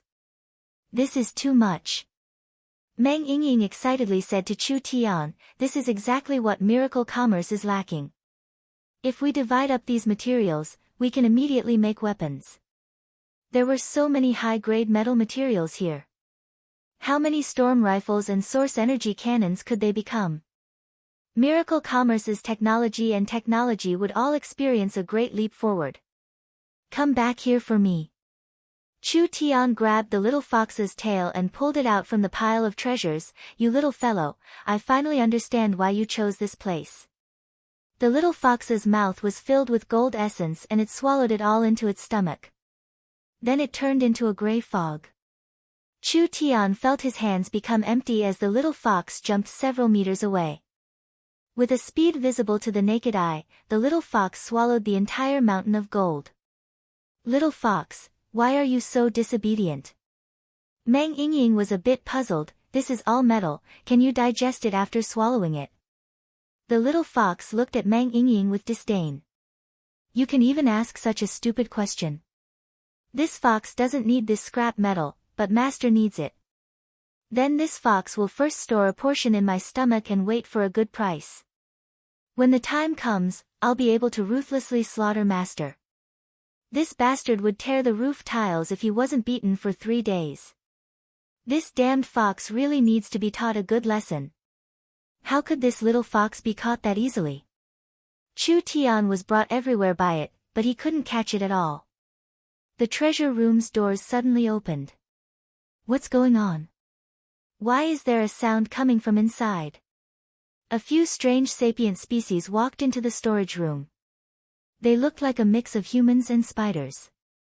Their upper bodies were similar to humans, but their lower bodies had the 8 legs of spiders. They walked very fast and each leg was like a steel blade. Chapter 746. The dwarves were standing in front of Oldman Small Town's gates. Their faces were filled with respect and awe as they welcomed their victorious king. Dong, dong, dong, dong. Although their heavy footsteps were messy, they were filled with a sense of strength. The armor covered in blood was filled with a bloody aura and the weapons covered in a red and white substance were covered in a thick killing intent, as if the souls they took with them were still lingering around them. The dwarves swallowed a mouthful of saliva. Terrifying, too terrifying. If they didn't personally see it, they wouldn't dare believe it. An army of 3,000 could kill an enemy several times their number and the spider army did not have any ability to resist under their terrifying firepower. Reporting to boss. Nangong Yun came over and said, "We didn't disappoint the mission and killed the enemy. Our army suffered over 100 casualties and over 30 of our brave warriors died in battle." Only 30 died in battle? The dwarves were stunned by this number. "It's been hard on you," Chu Tian announced. "The families of each warrior that died in battle will receive Miracle Commerce's permanent subsidy and will receive 10 times the compensation according to the kingdom's standard. The other warriors performed well in this battle, so they will all be greatly rewarded." The berserkers' eyes turned hot. The barbarians were a low-status bandit race, but now they had become Miracle Commerce's honored berserkers. This was a large change in their fate and Miracle Commerce's benefits were very generous. Not only did they train them as berserkers for free, they were also treated very well as their families took care of them. This allowed the berserkers to have no worries. "Bring out the wine and meat. Let our warriors drink to their heart's content." When the berserkers heard this, they all excitedly roared out. Actually, after this battle, the berserkers were very hungry, so having a meal now was perfect. Meng Qingguo had already made arrangements and transported a large amount of high-quality food from the space warehouse. These barbarian berserkers didn't even take off their armor and directly began to eat and drink. That fierce and wild appearance made the dwarves feel inferior. The berserkers could clearly feel that after this bloody battle and eating, their strength was much stronger than before. The injuries they had received in the battle were completely healed in less than 2 hours. They all felt full of energy and their fighting spirit soared into the sky, wishing they could immediately fight again. This was the specialty of the berserkers. This was an army that became stronger the more they fought and braver the more they fought. During the training of the berserkers, they didn't need to use precious treasures, they just needed to eat and drink well. They could extract vitality from high-level demon beast meat and continuously increase their strength through bloody battles. Normal injuries could be quickly healed and their strength seemed endless.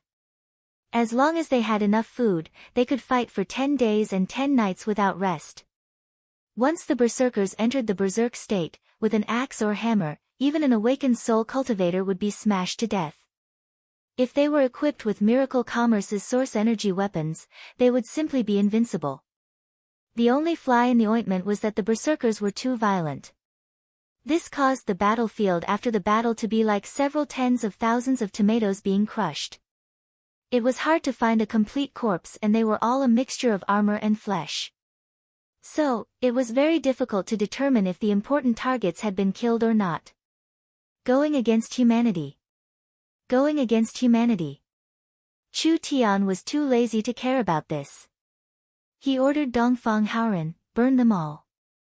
After Dongfang Haoran experienced the strength of the berserker army, he was filled with admiration for Chu Tian. If Chu Tian had appeared in the southern summer country 5 years earlier, no, 2 years earlier, or even a year earlier, would the southern summer country have fallen to this point? Yes. Dongfang Haoran led people to clean up the battlefield. Large amounts of corpses were piled up into several small mountains.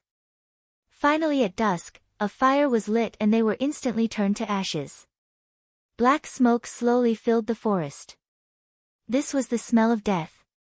The nearby races were all looking in the direction of Oldman Small Town. When they saw the black smoke rising, they knew that the battle was already over. Oldman's small town was holding an important meeting. There was a large round table filled with people. Half of them were humans, half of them were dwarves, and there was even an elf who was currently discussing something. Finally the dwarf chief stood up. After our dwarven elders' evaluation and discussion, we have allowed the Berserker army to be stationed in the small town, becoming the protectors of Oldman's small town.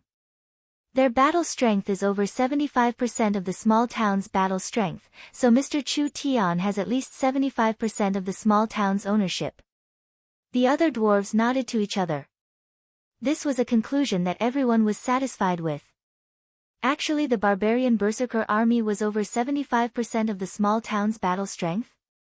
Perhaps it was over 90%. Only Chu Tian and his team were willing to deliberately underestimate them, leaving the dwarves a bit of face and giving the dwarves a bit of benefits. Mr. Chu Tian's army is the strongest protector of the small town, and you have obtained the most ownership of the small town, as well as the approval of the dwarven elders. According to Oldman's small town's new management plan, you will automatically become the mayor of Oldman's small town. I hope you can properly manage Oldman's small town and bring prosperity to Oldman's small town. Meng Yingying, Vivian, and the others revealed looks of joy. The small town was small, but it was still a town. In the chaotic forest of chaos, he had his first territory. Starting from being the mayor of the small town, this was a good start. Chu Tian was very satisfied with this result. Many thanks for the dwarves' trust. I will do my best to contribute to the development of the small town. Before Chu Tian helped the dwarves take back the mine, he had already had his eyes on this place. The Oldman mine had been built by the dwarves for over 100 years, so it was now very complete and sturdy. The surrounding terrain was easy to defend, and adding in the fact that it was on the edge of the forest of chaos, it wouldn't attract the attention of any large characters. There were no strong enemies around, so it met Chu Tian's requirements in all aspects. However, Chu Tian was not stupid enough to directly ask the dwarves for this. The dwarves had a strong sense of territory, so this matter could only be handed over by them. He could not ask the dwarves for it, otherwise it would arouse the disgust of the dwarves. Therefore, Chu Tian did not reveal his goal. He first obtained the dwarves' gratitude and trust before inciting the dwarves to reform the Oldman mine. After the reform of the Oldman mine, the mine was the mine and the small town was the small town. In fact, it had become two different areas. The dwarves' mine still existed, but only 40% of it was used as a permanent living area for the dwarves. The other 60% was turned into a small town, which was used as a completely open area for reform. Finally, Chu Tian led his army into the small town. Chu Tian's strength quickly surpassed the dwarves, and the dwarves were willing to give the mayor position to Chu Tian. Actually, the dwarves did not lose out. The dwarves still had the mine, they just outsourced a part of the living area and open space they could not use. Chu Tian's mayor had full control over this area and would not interfere with the dwarves' mine and living area, so they were just taking what they needed. The Oldman small town was like a joint construction project. The dwarves were the initiators and the largest shareholders. Now that Chu Tian had decided to invest in the small town, Chu Tian's shares had increased to 70 to 80% and the dwarves' shares had decreased to less than 20%. Chu Tian had become the largest investor in the small town and naturally became the mayor. The dwarves had paid a bit, but they had gained a lot. First, their safety was greatly guaranteed, solving an urgent problem. Next was the potential income and future appreciation. The dwarves always had shares in Oldman small town, so even if they didn't do anything each year, they would still receive dividends. Moreover, the more prosperous Oldman small town was, the more the mine would increase in value. 40% of the area was in the hands of the dwarves and the dwarves could use this area to earn large amounts of profit. Chu Tian was the mayor. Since he was the mayor, of course he had to do something. Chu Tian directly proposed to the dwarves, "We need to find more reliable partners. The more allies we have, the faster Oldman small town's development will be and our position will become more and more stable." Chu Tian already thought it through. In a place like the Forest of Chaos, Miracle Commerce couldn't do it alone. If Miracle Commerce wanted to quickly gather their strength and expand their influence, they had to distribute the benefits to more people and gain more allies for themselves. This way, they could quickly open up more channels for their company. The victory of this battle caused a large wave in the forest. Oldman's small town's fame spread across the edge of the Forest of Chaos. Now everyone understood why Oldman's small town dared to be this arrogant, publicly going against the dark forest laws. According to Oldman's small town's current display of strength, perhaps they had already reached the level of a large power on the edge of the Forest of Chaos. This level of power was basically the overlord of the area. As long as they didn't attract any large characters from the depths of the forest, it wouldn't matter if they were exposed because the surrounding powers couldn't pose a threat. Even if they could pose a threat, they wouldn't risk both sides to fight this kind of meaningless battle. At this time, Oldman's small town announced a recruitment plan. They would take out around 30% of their land to give to their allies. The Oldman's small town's mayor was very bold and actually took the initiative to invite other powers to join them, working together to manage Oldman's small town. If it was before, this would have been a very risky move. In the Forest of Chaos, a person's heart was hard to predict. Who knew if others would use the name of joining to stab you in the back? But it was different now. In the two battles with the spider race, Oldman's small town had already displayed its strength. The dwarves must have found a strong ally. There was no one that dared to easily provoke Oldman's small town because Oldman's small town's strength far surpassed its value. Who would chew on this hard and nutritious stone? So there were many powers that were interested in Oldman's small town's plan. After all, this was an innovation in the forest and everyone wanted to know what kind of power was standing behind the dwarves.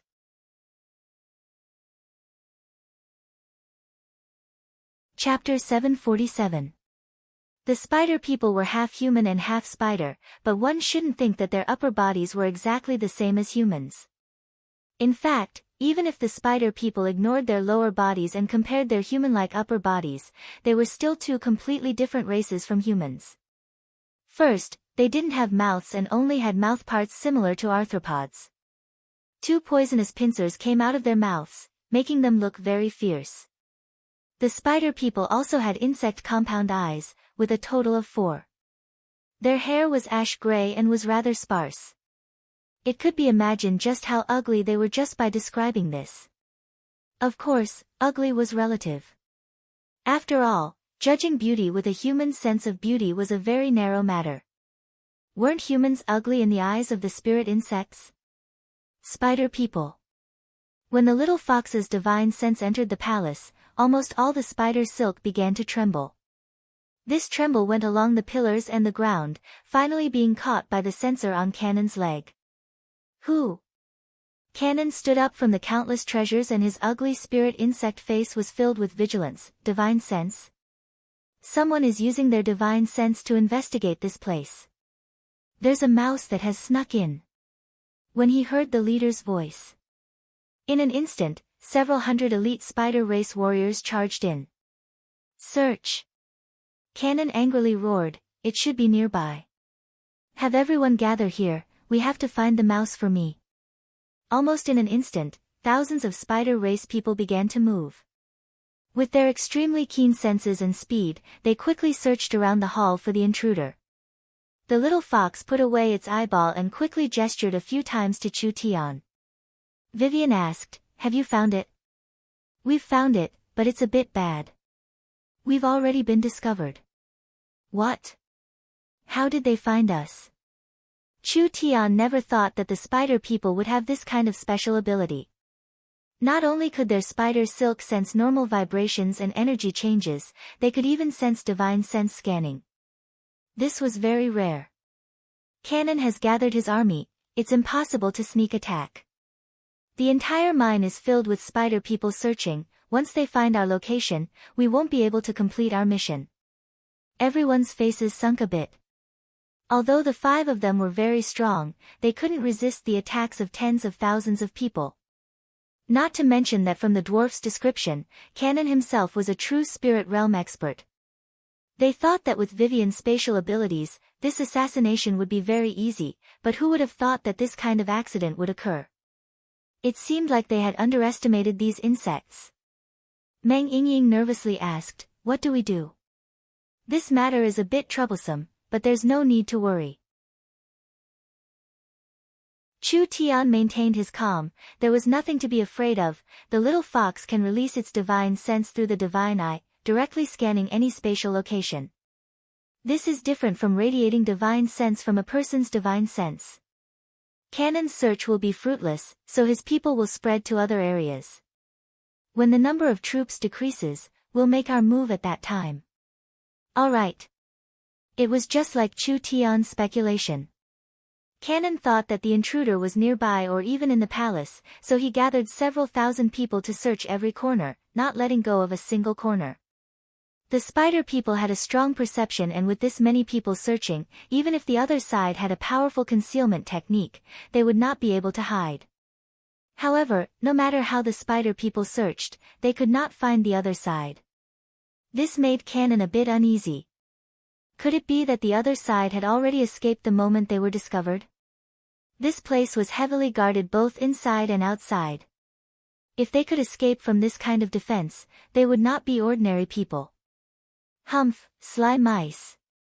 Cannon was a bit restless. Search, we have to find them even if we have to dig 3 feet into the ground. I don't believe that they can disappear into thin air. Cannon ordered the spider army to scatter and search, but he placed spider webs at every entrance and exit of the palace. This way, they could prevent the other side from sneaking back and attacking.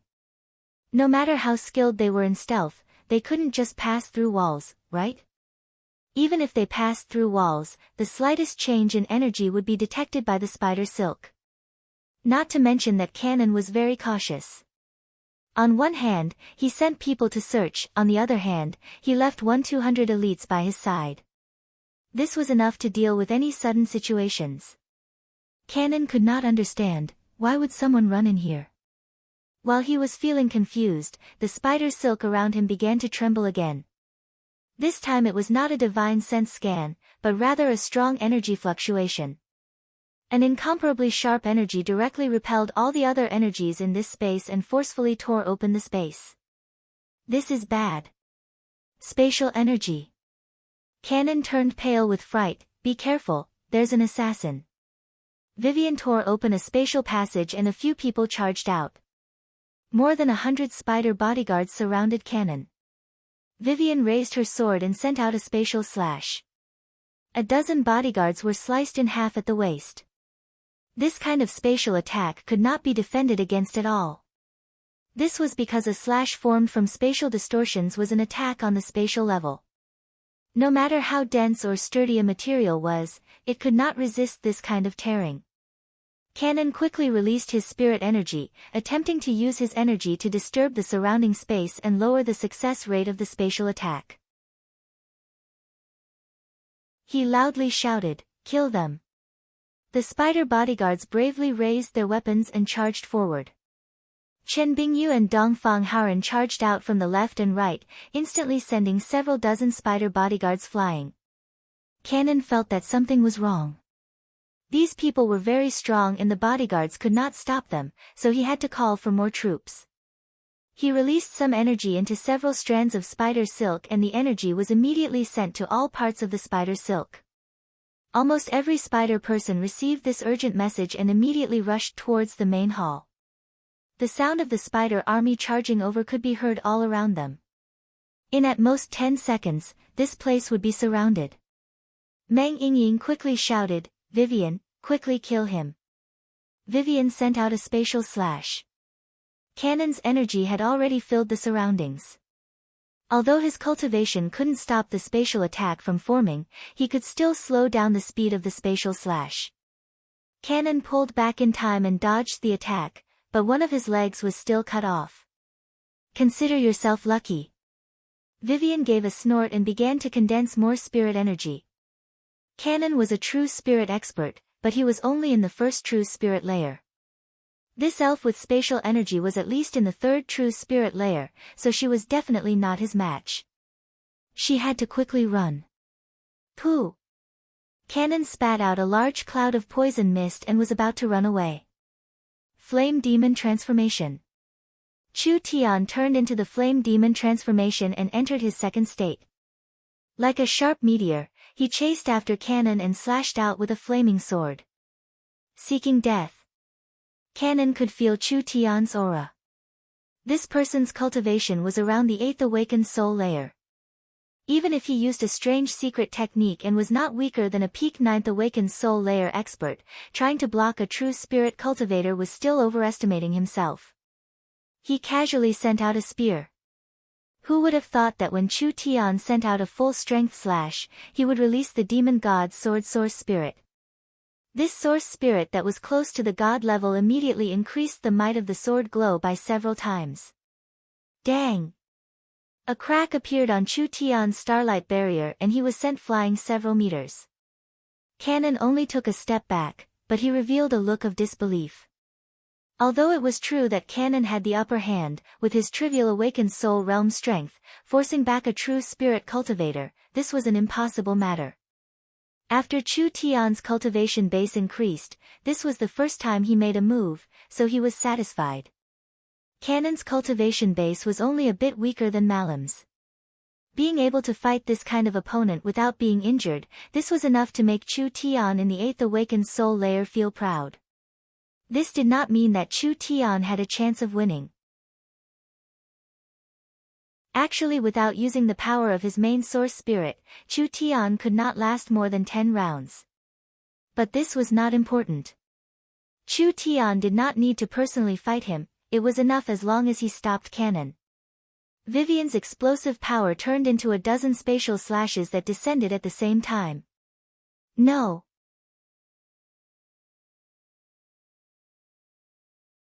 Chapter 748. Not only was Oldman's small town openly recruiting partners, they were also recruiting warriors in the small towns within several hundred kilometers. If recruiting partners was said to be roping in factions into an alliance, then recruiting warriors with super high treatment was the same as roping in wandering people. The experts living in seclusion in the Forest of Chaos could not be underestimated. There were many people who had come to the Forest of Chaos to escape disasters or to seek revenge. There were also some experts who had their tribes destroyed and their homes destroyed. They relied on their strength to survive and finally wandered around. This group of people did not have a fixed residence and mainly appeared in small towns. They dared to live in places that others did not dare, since they were alone. Since they could live in the small towns in the forest, why wouldn't they dare live in Oldman's small town? Not to mention that after joining Oldman's small town, they would have a high status and treatment. There were people coming to join over this period of time. The matter of Oldman's small town's alliance was something that many surrounding powers were interested in. This kind of innovative management method made these people think about it, and finally some tribes made the decision to give it a try. There was an orc tribe, an ogre tribe, a wolf tribe, and a bear tribe among them. The 4 great tribes were first-class powers in the surrounding 1,000 miles. Although they did not dare ignore the dark forest law, they would not move around like the small and medium-sized powers. This was because as long as they were not coveted by the experts in the depths of the Forest of Chaos, it was fine if their living area was exposed. The 4 tribes sent out a group of envoys at almost the same time, arriving at Oldman's small town at almost the same time. On one hand, they were here to investigate, but on the other hand, they were here to gain a deeper understanding of Oldman's small town system. Oldman's small town could accommodate over 100,000 people, and this was under the condition of being self-sufficient. If Oldman's small town gave up on being self-sufficient and relied on miracle commerce to supply them with food and supplies, it would not be a problem for the number of people to increase by 3 times. This was something the other tribes in the forest would find hard to achieve. No matter how strong the tribes were, they could only move around 100 kilometers. All their food, leather, materials, and supplies were obtained from within their range of movement. It was because of this that any tribe's development would have their own bottleneck. When their population reached a certain amount, the resources within their range of movement wouldn't be able to support that many people, which would trigger a survival crisis. As for how to solve this crisis, it was very simple. The first was to move and find a new area with more resources. The second was to split up. A tribe would split into two tribes and the population would scatter, reducing the pressure on survival. The third was war. Not only would war consume a large number of people, they could also steal other people's resources to supplement themselves. Any tribe or small town in the forest of chaos would have a development bottleneck. Oldman's small town did not have this kind of bottleneck. Oldman's small town could give up on being self-sufficient, and with the support of the spatial transportation system and the southern summer country, supporting several million people in theory was not a problem. The four tribes' messengers were very satisfied with Oldman's small town's scale and environment. There was modern technology everywhere in the small town, which made these tribes feel very pleasantly surprised. Oldman's small town was in a canyon and it was an underground city. To most races, it was a very strong city. There were over 5,000 excellent dwarven craftsmen here, constantly forging high-quality equipment and machines for the small town. If they could become partners of the small town, it would be much easier to buy dwarven equipment. This was something the large tribes valued. After the messengers toured the small town for a few days, the Oldman small town's mayor held a meeting. The green-skinned orcs with large fangs, the ogres that were twice as tall and 4 times as strong as humans, the wolf spirit beast that the southern summer humans considered a great enemy, and the bear spirit beast that they had never seen before. When these several races sat at the same table at the same time, everyone had a strange and twisted feeling in their hearts. Actually, these fellows also had a strange feeling in their hearts. They thought that the Oldman small town's mayor would be a dwarf or a barbarian, but who would have thought that the fellow sitting in front of them would be a white-looking young human? Humans were one of the most civilized races on the continent, and their technology developed very quickly. However, there weren't many humans in the Forest of Chaos, so they didn't have a deep impression of humans. He just couldn't understand how a human like him could become the mayor of a town. The dwarf chief introduced, "This human is the founder of Miracle Commerce, Chu Tian. He and his army have the highest proportion of the small town's allied army, so he was elected as the mayor. Since everyone wants to join the small town's allied army, then please take a look at our small town's management rules." Chu Tian had specially prepared a 3-language document, which was written in the orc, ogre, and spirit beast languages. This document is very clearly written. Oldman small town will open up 30% of the rights to recruit allies. Allies do not need to invest any materials or money, they will only be distributed according to the small town's allied army. The first time they join cannot exceed 5%. We need the most elite warriors, and after the warriors enter the small town, unless the tribe asks to leave the alliance, the original tribe will not be allowed to control them. The warriors that join the small town's allied army must follow the small town's rules, otherwise it will be considered a violation. Wait! An orc shouted out in a somewhat dissatisfied voice, "Why should our warriors be managed by you?" That's right. The wolf person also expressed his dissatisfaction, "My tribe's warriors need to be managed by my tribe." Chu Tian gave 2 cold laughs. "Isn't this request a bit laughable? A territory can only have 1 will and 1 voice, otherwise it will be a mess. You don't want to pay an army in exchange for a chaotic town without a future, right? For the safety and development of the small town, this is a basic principle that cannot be changed." This was a must. If the army was stationed in Oldman's small town and the tribes could freely control the army, wouldn't that be inviting a wolf into the house? What if they rebelled in the future? Although Chu Tian liked to take risks, he wasn't that stupid. Therefore, the foreign troops would be forcefully divided and then given to the barbarians or dwarves they trusted. Using time and systems, they would slowly become their own army. Only by doing this could they ensure that there would be no trouble in the future.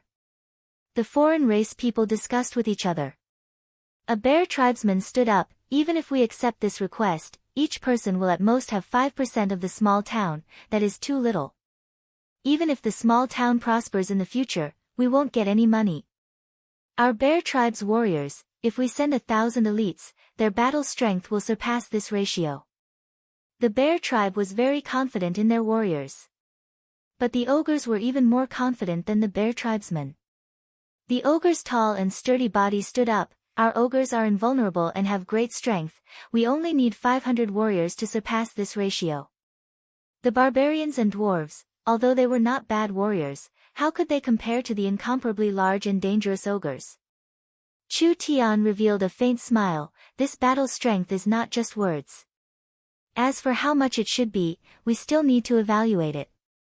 Relax, our evaluation is very fair and we won't let the allies suffer a loss. For the safety and stability of the small town, as well as the stability of the allied army, the first army sent in cannot surpass 5% of the allied army's strength. As for the benefits, it is not as simple as the small town's dividends. The 4 foreign races were stunned. What other benefits are there? First, the allies can become Miracle Commerce's partners and you can directly buy things from Miracle Commerce. Food, talismans, medicine, equipment, and even some things you can't imagine, we have the ability to provide them and they are all good and cheap. Similarly, you can take your excess resources and even directly buy resources from the forest and sell them to Miracle Commerce.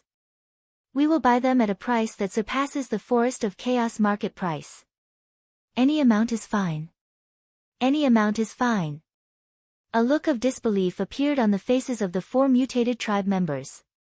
If this could really be achieved, then this alone would be able to bring boundless benefits to their tribe.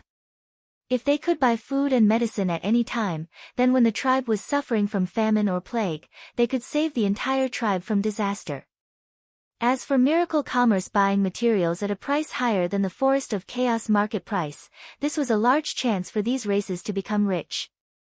They were large tribes, so they had many channels for resources. There were many small towns and even cities that had trading points. If they could use these trading points to buy low and sell high, they could make quite a bit of money from this process. Second, after the allied army is formed, we will become allies. Allied tribes will not only have special privileges in Oldman's small town, we will also provide you with living areas. Other than that, when our allies are threatened, Oldman's small town will have the obligation to help our allies pass through the difficulties. This kind of help is not just material. If it is within our power, Oldman's small town will send an allied army to help. There were too many races in the forest. No one trusted anyone. If each race took out an army here, in a sense, it was like buying insurance for their tribe. If the tribe was in trouble, whether it was a natural disaster or a man-made disaster, Oldman's small town would help them and the situation would be much better. Not bad, not bad, this was indeed a cooperation worth trying. After the 4 of them carefully understood the situation, they immediately returned to their respective tribes to report. In fact, there was no need to think about it anymore. These tribes began to select their warriors, preparing to join the Forest Alliance army.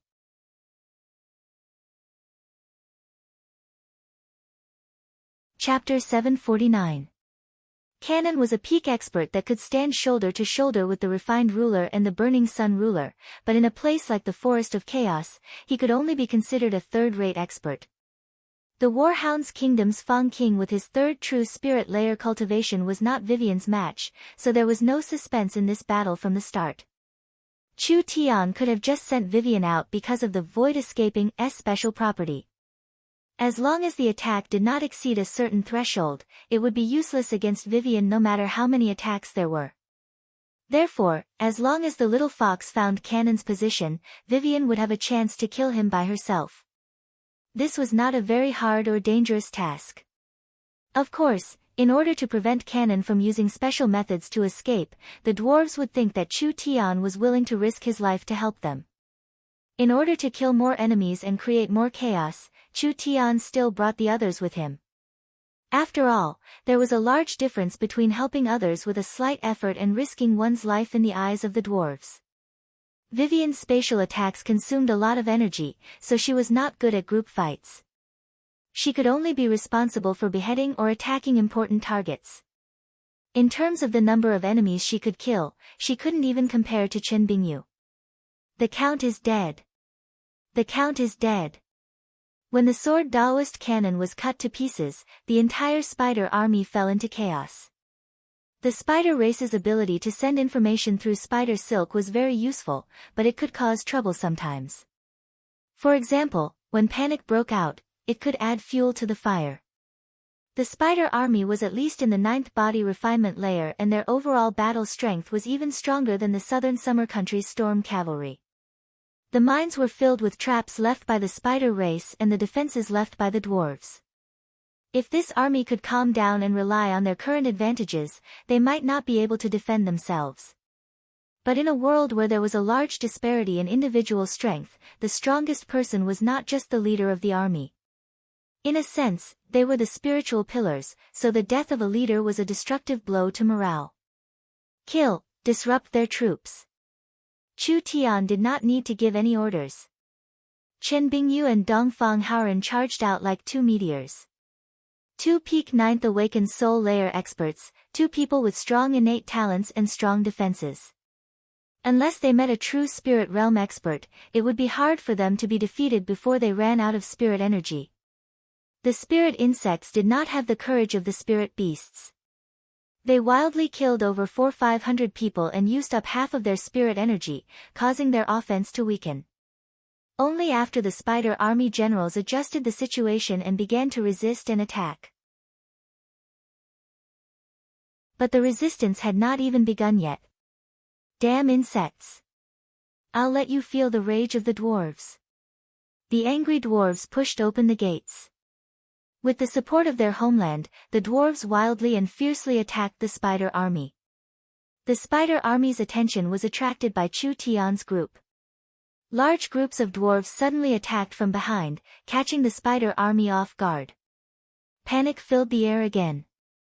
The spider army's morale completely collapsed and they couldn't gather it again. If it was just a few experts, as long as they used up all their spirit energy, they could win. Now that there were thousands of dwarves attacking, the spider army still had the advantage in terms of overall strength, but their fighting spirit was completely different. The mines were the dwarves' homeland, the inheritance of their ancestors, and the foundation of their lives. It was worth risking one's life for. To the spider army, it was just a stolen territory. Their leader was dead and the territory had no meaning, so they didn't need to sacrifice their lives for it. Finally, when the battle ended, less than a third of the spider army escaped and the rest were killed by the dwarves in the mines.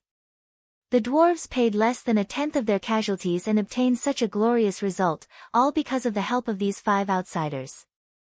The dwarves were honest, of course they wouldn't go back on their word. The dwarf chief led several elders to express their sincere thanks to Chu Tian before immediately saying, "We've checked the warehouse. The dwarves' weapons and equipment were all stolen by those damn fellows." The dwarf chief felt his heart ache when he said this. Those were the best items made by 2-3 generations of the dwarves and now they were all stolen. How could they not feel pain? There are most of the materials left and according to the agreement, half of it will be used to pay the commission. This is what you should receive. There was a piece of information in the dwarf's words. Cannon took away all the equipment made by the dwarves. Chu Tian emphasized this question. Of course he believed the dwarves because the dwarves would not lie. This means that there is a large influence hiding behind Cannon. What are the dwarves prepared to do after taking back the Oldman mines? It wasn't a possibility, it was a certainty. No matter who is behind the scenes, the dwarves have no fear. The dwarf chief's voice was like a sacred oath. The tenacious dwarves are willing to bleed to the last drop of blood for our homeland. Truly a one-track mind. This fellow was hopeless. Chu Tian probingly said, "Actually I have an idea. If the dwarves can accept it, perhaps we can protect our homeland and even make the Oldman mines more prosperous than before." The dwarves were a bit in disbelief. "I have never lied to people and I will not lie to the friendly dwarves." Chu Tian revealed a smile and his sincere eyes were clearer than the moon's spring. "I think that the dwarves' minds have already been exposed. I wonder if the chief agrees." The chief silently agreed. Now there were at least 7-8 powers that knew the exact location of the mines. Chu Tian continued to say, "According to the Dark Forest's rules, the Oldman mines is like a bonfire in the Dark Forest, so it will attract countless hunters.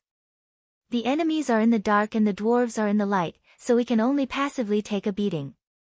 We cannot take the initiative to attack and we cannot take the initiative to attack. Does the chief agree with this? The chief silently agreed again. The dwarves are not willing to give up, but they don't want their tribe to be exterminated. This is a very difficult matter to achieve. After all, to protect our homeland, just relying on courage and determination is not enough. Chu Tian poured a bucket of cold water on the dwarves before finally saying his own thoughts. Since the situation won't get any worse, why don't we open up the information about the mines and take the initiative to bring in other friendly powers? We can unite with other small powers and create another Oldman small town. You have to know that the Oldman mines have already been plundered once. Now that the location of the mines has been made public, it will help protect the small town. This is because it is not only you who have to follow the Dark Forest's rules. The Oldman mines had already been exposed. Any weak power in the Dark Forest's rules had to hide themselves. Once they were exposed, there was no way they could escape. They could either move away or wait for death. If the dwarves stubbornly chose to defend, they would be swallowed sooner or later. Now Chu Tian's words moved the dwarves a bit. The location of the Oldman mines had already been exposed. Since it was like this, why didn't they just give up and expose it, letting all the large and small powers in the nearby forest know? Chu Tian continued to patiently guide him. The Oldman clan is just a small power on the periphery of the Forest of Chaos, so it has no attraction to the large powers in the depths of the Forest of Chaos. In other words, the ones coveting the mines are just the small and medium-sized powers on the periphery. Once the dwarves are exposed and everyone knows of the existence of this place, those small and medium-sized powers will be worried. This is because they know in their hearts that even if they occupy this place, it would be nothing more than a hot potato. This place has already been plundered by the spirit insects, so I think most powers won't take the risk. The human's words were not without reason. Chu Tian stopped here and let the dwarves think about it, so he didn't say anything else. Come, let's work. Chu Tian called Vivian and Yingying over to arrange the array. When the dwarves saw the actions of the humans and elves, they all felt it was very strange and strange. First they took out 5-6 strange energy pillars, then they drew a very strange source energy array. Space warehouse, open. They spent 2 hours to arrange the array. Of course the conditions couldn't compare to the laboratory. Vivian needed to personally use her spirit energy to activate the energy pillars and the array. Space twisted. Finally a black hole-like spatial structure was opened. Chu Tian immediately shouted, Dongfang, Big Sister Bing, put the materials in. Because the space warehouse's space was limited and Chu Tian didn't bring out a lot of energy pillars, they couldn't transport all of the rewards the dwarves gave Chu Tian, but they could at least transport the most important part first. These materials were used to make the source energy cannons and storm rifles. When they saw the humans putting the materials into the space warehouse, the dwarves were all stunned. The dwarves were all stunned, they had never seen such a strange thing before.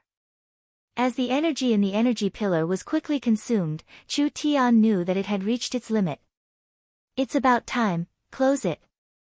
All right. Vivian was covered in sweat from maintaining the stability of the source energy array.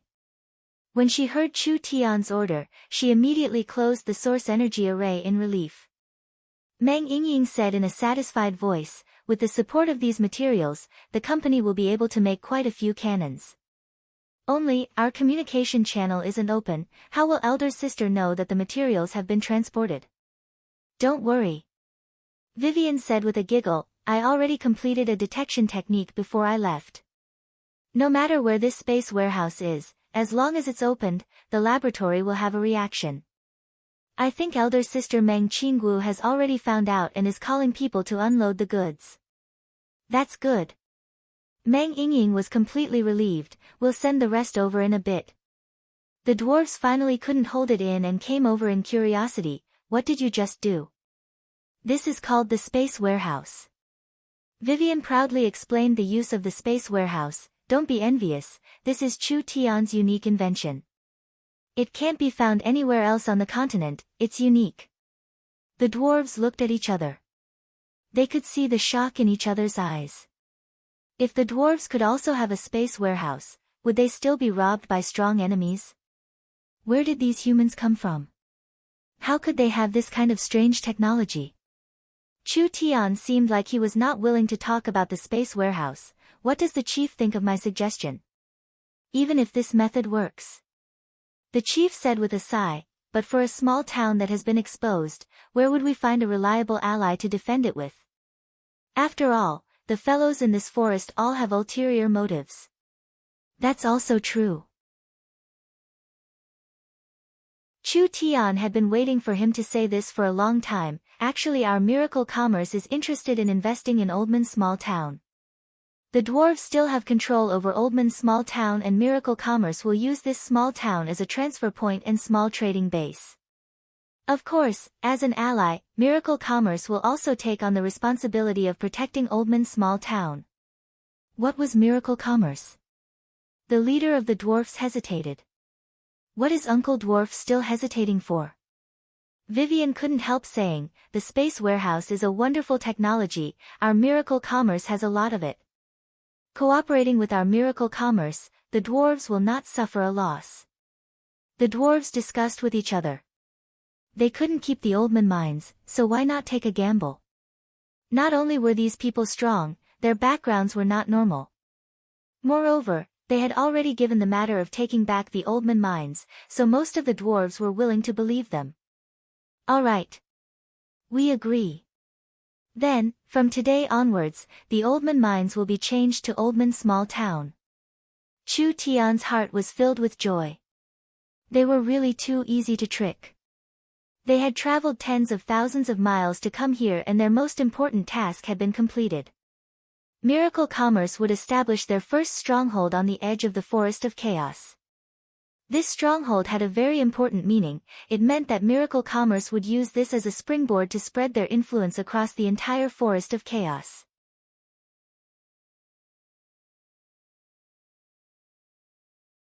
Chapter 750. These four large tribes decided to send troops to defend Oldman's small town and let their clansmen join the allied army. The news quickly spread through the various forest trading points. Oldman's small town was about to become popular. Among the powers in this area, these four large tribes were among the best. Oldman's small town's performance was very eye-catching, defeating the tens of thousands of spider army twice. Although their strength was not clear, they should not be inferior. Now that Oldman's small town had won over these four large allies, it would be hard for it not to become popular in the future. Several days ago, everyone felt that this was the most dangerous small town in the forest. At this moment, everyone felt that this was the safest small town in the forest. Oldman's small town's groundbreaking management method was something that had never appeared in the Forest of Chaos before. Anyone could become the small town's master or manager, turning a small town into a place governed by countless powers. This was without a doubt a first. In the evening, the four large tribes' troops arrived. Chu Tian brought Yingying and Nangong Yun out to welcome them. When Nangong Yun saw the densely packed army, her eyes almost popped out. Damn, this many foreign races, are we really going to let them live in our small town?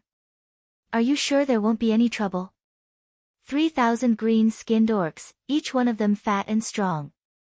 They had axes hanging from their waists and strange little braids, so they were filled with an untamed wildness. 3,000 wolf tribe spirit beasts were neatly standing in the small town, and they all had blades on their waists. These wolf tribe people were experts in tracking, and their claws were sharp weapons, easily tearing apart the enemy's body. 1,000 bear tribe spirit beasts were like 1,000 iron towers. Each one was close to 3 meters tall. That broad physique and that tall and sturdy body made people feel fear. Those thick bare paws could shatter profound iron with a single slap. The most exaggerated one was the 500 ogres. Ogres were one of the most notorious races in the forest. They were pure meat eaters, with large bodies and large appetites. So once there were too many ogres, famine was a common matter. Once the ogres were hungry. That was a very terrifying matter. Because hunger could completely destroy an ogre's rationality, they could crazily eat anything made of meat, whether it was animal, foreign race, or human. It was because of this that they had this kind of nickname. Strictly speaking, ogres could not be considered an intelligent race. They were an existence between demon beasts and intelligent life forms. Ogres did not have any cultivation techniques or the ability to awaken their source spirits, but ogres had demon cores that were similar to demon beasts, which gave ogres great strength. 500 ogres standing in front of them were like 500 little mountains. The ogres wore tattered aprons and were almost naked.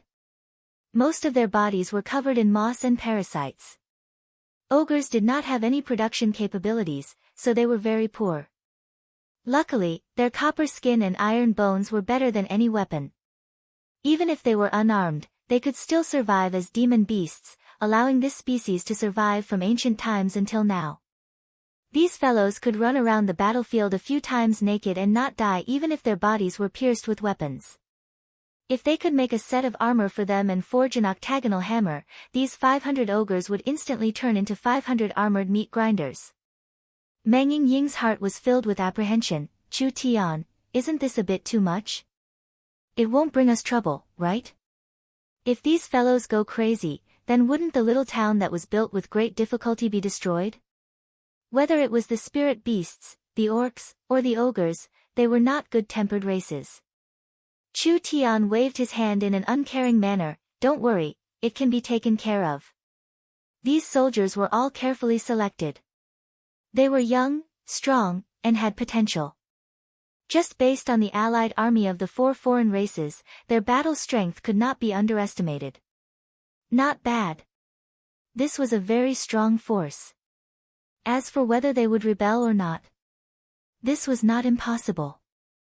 The Forest of Chaos did not care about principles and they could fall out at any time, but Chu Tian was confident that he could stabilize the 4 tribes.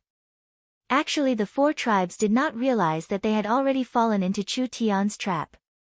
They would become more and more dependent on miracle commerce from now on and it would be hard for them to retreat. This was because there was a limit to the number and quality of the troops that could enter Oldman's small town. Not to mention that after any troops entered Oldman's small town, Chu Tian would personally regroup them and they would only listen to the mayor's orders. Even if there was a special situation, the Berserker army would be enough to clean up the mess. The 7,000 to 8,000 soldiers walked into the Oldman's small town's main hall. Actually, most of the people sent out this time were youths of the tribes and most of them had never left the 200-kilometer radius of the tribe. Therefore, when they came to Oldman's small town, they found everything here very new. Pa! A large electric light suddenly turned on. That bright light instantly filled the hall, making it as bright as day. Whether it was the orcs, wolves, bear people, or ogres, they were all looking around in amazement. At this time, a burst of passionate music came from the speakers all around. It was like a dancing flame, like a surging river, like a roaring sea, making the listeners feel comfortable and filled with heroism. How did they do this? The foreign races all had faces filled with shock. Welcome to Oldman's small town, I am the mayor Chu Tian. Chu Tian stood on top of a stone building, looking down at the several thousand recruits. From now on, you will be a member of Oldman. We will be responsible for your living expenses and every half a month we will give you a pill to increase your cultivation based on your strength. You just need to focus on protecting the small town and witness how this nameless small town rises and soars into the sky. Roar, roar, roar. Everyone excitedly roared out. This allied army's treatment was too high. They could eat and drink well every day, as well as receive cultivation subsidies. They could also enjoy a good living environment, as well as the convenience of the market. This kind of treatment compared to the tribes, it was simply the difference between clouds and mud. Who wouldn't want to live such a good life? These soldiers would be stationed in Oldman's small town for a while, perhaps they wouldn't be able to leave even if they wanted to. Chu Tian wanted to turn Oldman's small town into a trading center for the northern forest area. This place would become the strongest power in the border area. Through Oldman's small town, he would obtain the support of the locals. When the time and strength were ripe, it would be time for Chu Tian to compete. When Chu Tian finished his speech, he immediately split up the troops and reorganized them according to the Allied army's model. Then he divided them into battalions and had the dwarves lead them back to the living area. This was a matter that everyone was happy about. From Chu Tian's point of view, the four powerful enemies had become allies. This way, he could avoid a direct conflict with them as they grew stronger. The most important thing was that these locals had lived in the Forest of Chaos for many years, so they were already familiar with the market's location. The Forest of Chaos was very rich in resources, so Chu Tian could use their influence to collect resources. From the small town's point of view, there were many large powers stationed in Oldman's small town, so it was as stable as a mountain. Unless it was a stronger outsider, the tribes within a 1,000-mile radius would not dare to attack them. From the perspective of these soldiers, they were treated very well, especially the ogres. It was not easy for the ogres to eat their fill. Although the ogres had a strong battle strength, there were often famines among the ogres, so they had to eat each other in the end. Just Chu Tian's promise that they could eat their fill was enough to make many ogres willing to work for him. The only thing the four tribes were dissatisfied with was the distribution of ownership of the small town. This batch of troops were all elites of the tribes, but after Oldman's small town's evaluation, other than the ogres, the other troops did not even make up 5% of the alliance army. Of course, the people of these tribes were very dissatisfied with this. Regarding this, Chu Tian did not waste his breath explaining it to them. He directly pulled out the berserkers to practice with them. The result could be imagined. Those berserk barbarians had terrifying strength, they could even knock down an ogre. What did these fellows count for? The locals were shocked by the berserk army's battle strength. They still could not figure out what kind of power Miracle Commerce was. What kind of method did he use to turn these slow-witted barbarians into such a perverted person? If there were 30 to 50,000 of these berserkers, these tribe chiefs could only kneel down. Forget it. Forget it. It's just a little bit of fame. At worst they would just fill it up with more people. What the four tribes were truly moved by was Miracle Commerce's background. Not everyone had Vivian's innate spatial energy that could cross thousands of kilometers in an instant. Not every team could be like the barbarian berserker army, climbing over mountains for 4-5 days without feeling tired at all.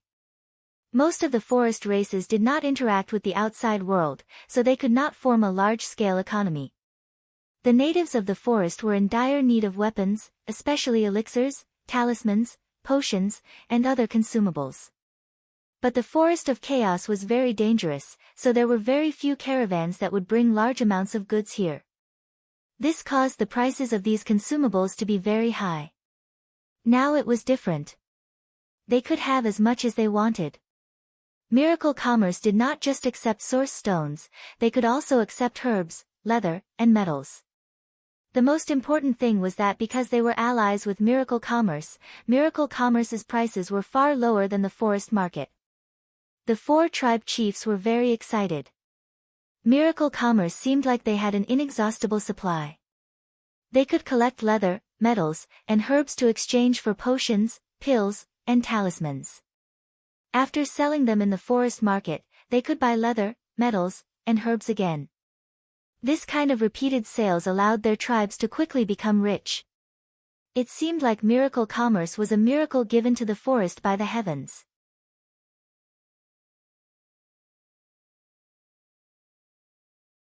Chapter 751. Southern Summer Country, Southern State City, Miracle Commerce. The 3,000 barbarian berserkers were standing in neat rows. The Divine Wind Marquis and the Golden Arrow Marquis, the two Southern Summer Marquis, were standing on the left and right. There was also a beautiful fiery red-haired beauty standing on a high platform. Do you want to get rich? Yes. Do you want to become stronger? Yes. Do you want to have more wealth and power? Yes. Nangong Yun held a megaphone and shouted at the top of her lungs to interact with a large group of barbarian soldiers. The barbarian soldiers' responses were deafening and resounded through the heavens. Their 2-meter-tall bodies were clad in sturdy armor, and they held heavy weapons forged from dark steel in their hands. This was not a small price that Miracle Commerce had spent to train. This was the first Berserker heavy infantry unit. Miracle Commerce did not have any talented generals, so they invited the Golden Arrow Marquis and the Divine Wind Marquis to help train them. The two of them were veterans of the battlefield, and the Golden Arrow Marquis was famous for his training. Although half a month was not long, for this kind of special unit, they did not need to train their martial skills, their stamina, or their tactics. They just needed to instill in them the basic qualities of an obedient soldier. The 3,000 barbarians had been brainwashed and trained, now they all considered themselves members of Miracle Commerce. The barbarians were a barbarian race with a low status, how could they ever have a chance to stand out? Each berserker was the pride of their tribe and family. It was because they brought glory and generous treatment to their tribe and family that these barbarians recognized their status for the first time. Now they all wanted to go onto the battlefield and kill their enemies, earning more benefits and glory for themselves, their family, and their tribe.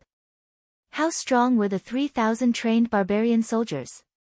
The Golden Arrow Marquis and the Divine Wind Marquis could not accurately describe it. Even if they were not equipped with Miracle Commerce's advanced weapons, once these berserkers entered a berserk state, they could fight against the strongest army of the southern summer country, the Earth Dragon Army. What kind of terrifying battle strength was this? If they were equipped with the advanced source energy weapons, the strength of this army would be unimaginable.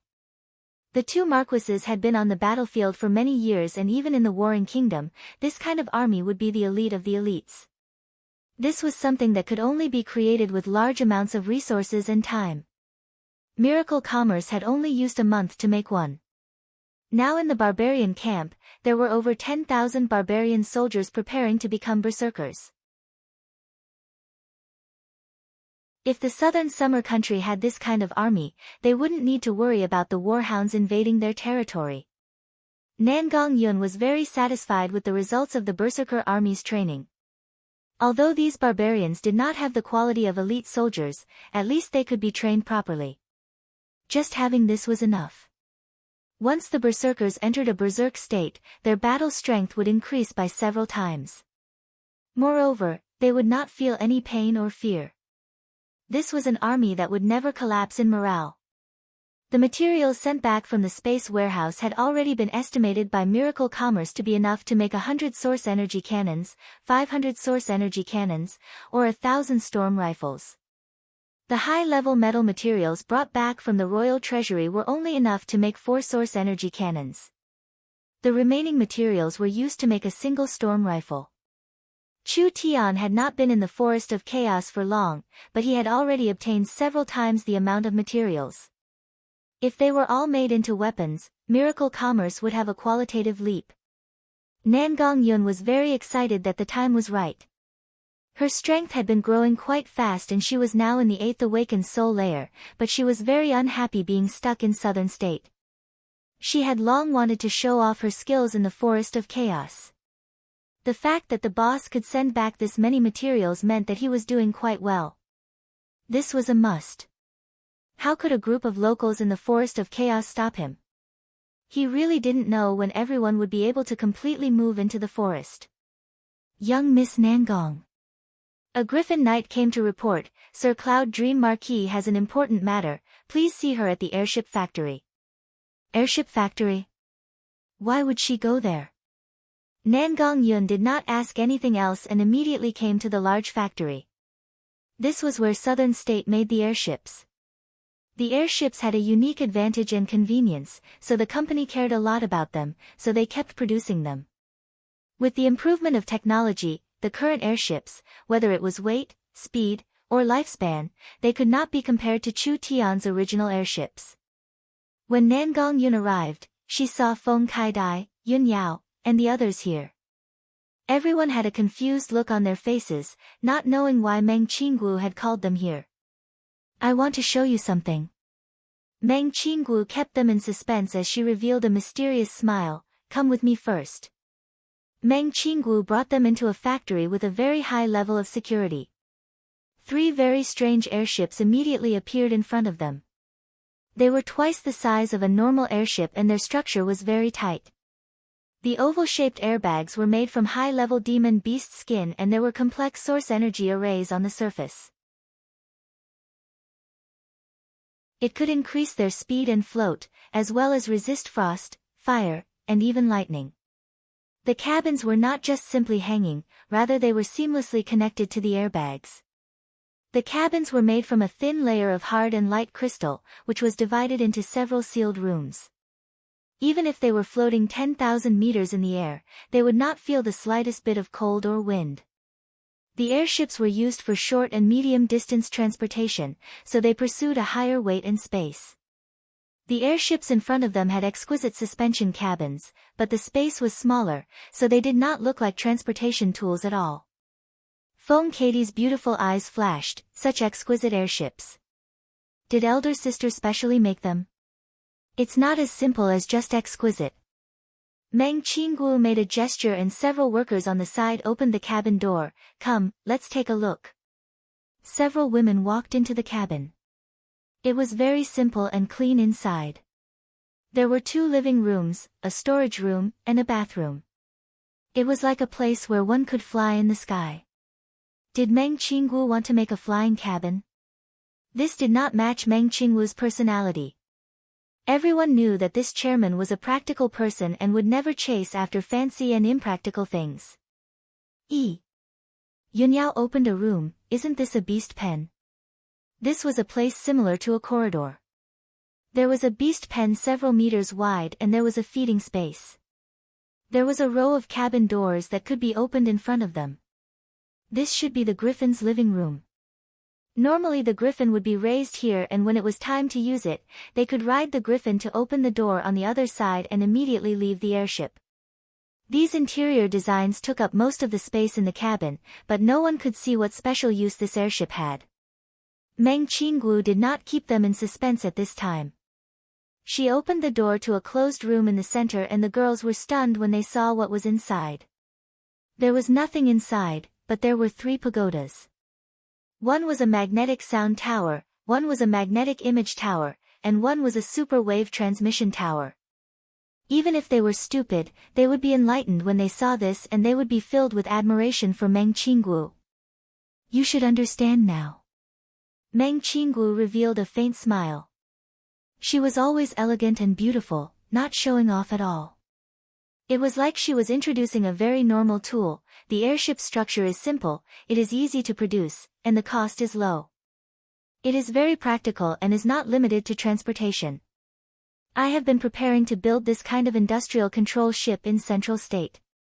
For this reason, I have flipped through books on mechanical techniques and power structures, as well as studying the composition of the atmosphere and etc. There is a still flow area 30,000 meters above the continent. There are very few changes in the air and it is not a place where demon beasts are active. I can use the airship to create a mobile communication station in the sky. It had to be said. Meng Qingguo's idea was too quick. Miracle Commerce's information transmission system was limited. Even in the southern summer country, there were only a few communication stations in the main cities. Around 80% of the area was not covered because it was very troublesome to build a communication station. If it was this troublesome to use the mirror in the southern summer country, it was even more impossible in the forest of chaos. But if they used this special airship, the situation would be different. Not only would it save a lot of effort, it would allow Miracle Commerce's signal to be spread over a wider area. It would also have a high mobility and it would be easier to protect. It would also allow them to create an air attack force. Tens of thousands of meters in the air, they could calculate the flow of the atmosphere and the enemy's position. They could drop large amounts of high-altitude bombs and that terrifying attack would rain down on the enemy's area. Elder sister is truly too smart. Nangong Yun gave a heartfelt praise. Can we use these 3 airships now? Of course we can. Meng Qingguo said in a confident voice, I've prepared 3 airships to be parked 30-40,000 meters outside the forest of chaos, allowing the signal to cover Chu Tian's area. This way, communication will be much easier. Each airship can have 15 Griffin Knights, so I'll leave this task to little sister Kai Dai and little sister Yun Yao. All right. The two girls immediately agreed. The more of these airships there were, the better. It would be best if there were several hundred of them, covering wherever they wanted. This would allow Miracle Commerce's influence to spread to every corner of the Forest of Chaos. What about me? I can't forget you. Meng Qinggu said to Nangong Yun, I've obtained Chu Tian's message from the space warehouse. He has already gained a foothold in the forest, but he seems to have caused a bit of trouble. He needs the Berserker army to send reinforcements, so you can lead our army to meet up with Chu Tian. The Berserker army's source energy weapons can't keep up, but I will urge the company to speed up the production. When you meet up, I'll send people through the space warehouse. Meng Qinggu was like a strategist that planned everything. Boss is in trouble. How could this be? I'll go now. Nangong Yun was filled with fighting spirit. I just wanted to test the might of the Berserker army. There shouldn't be anything that can threaten the Berserker army on the edge of the forest, but we can't be too careless. This army is too important to us.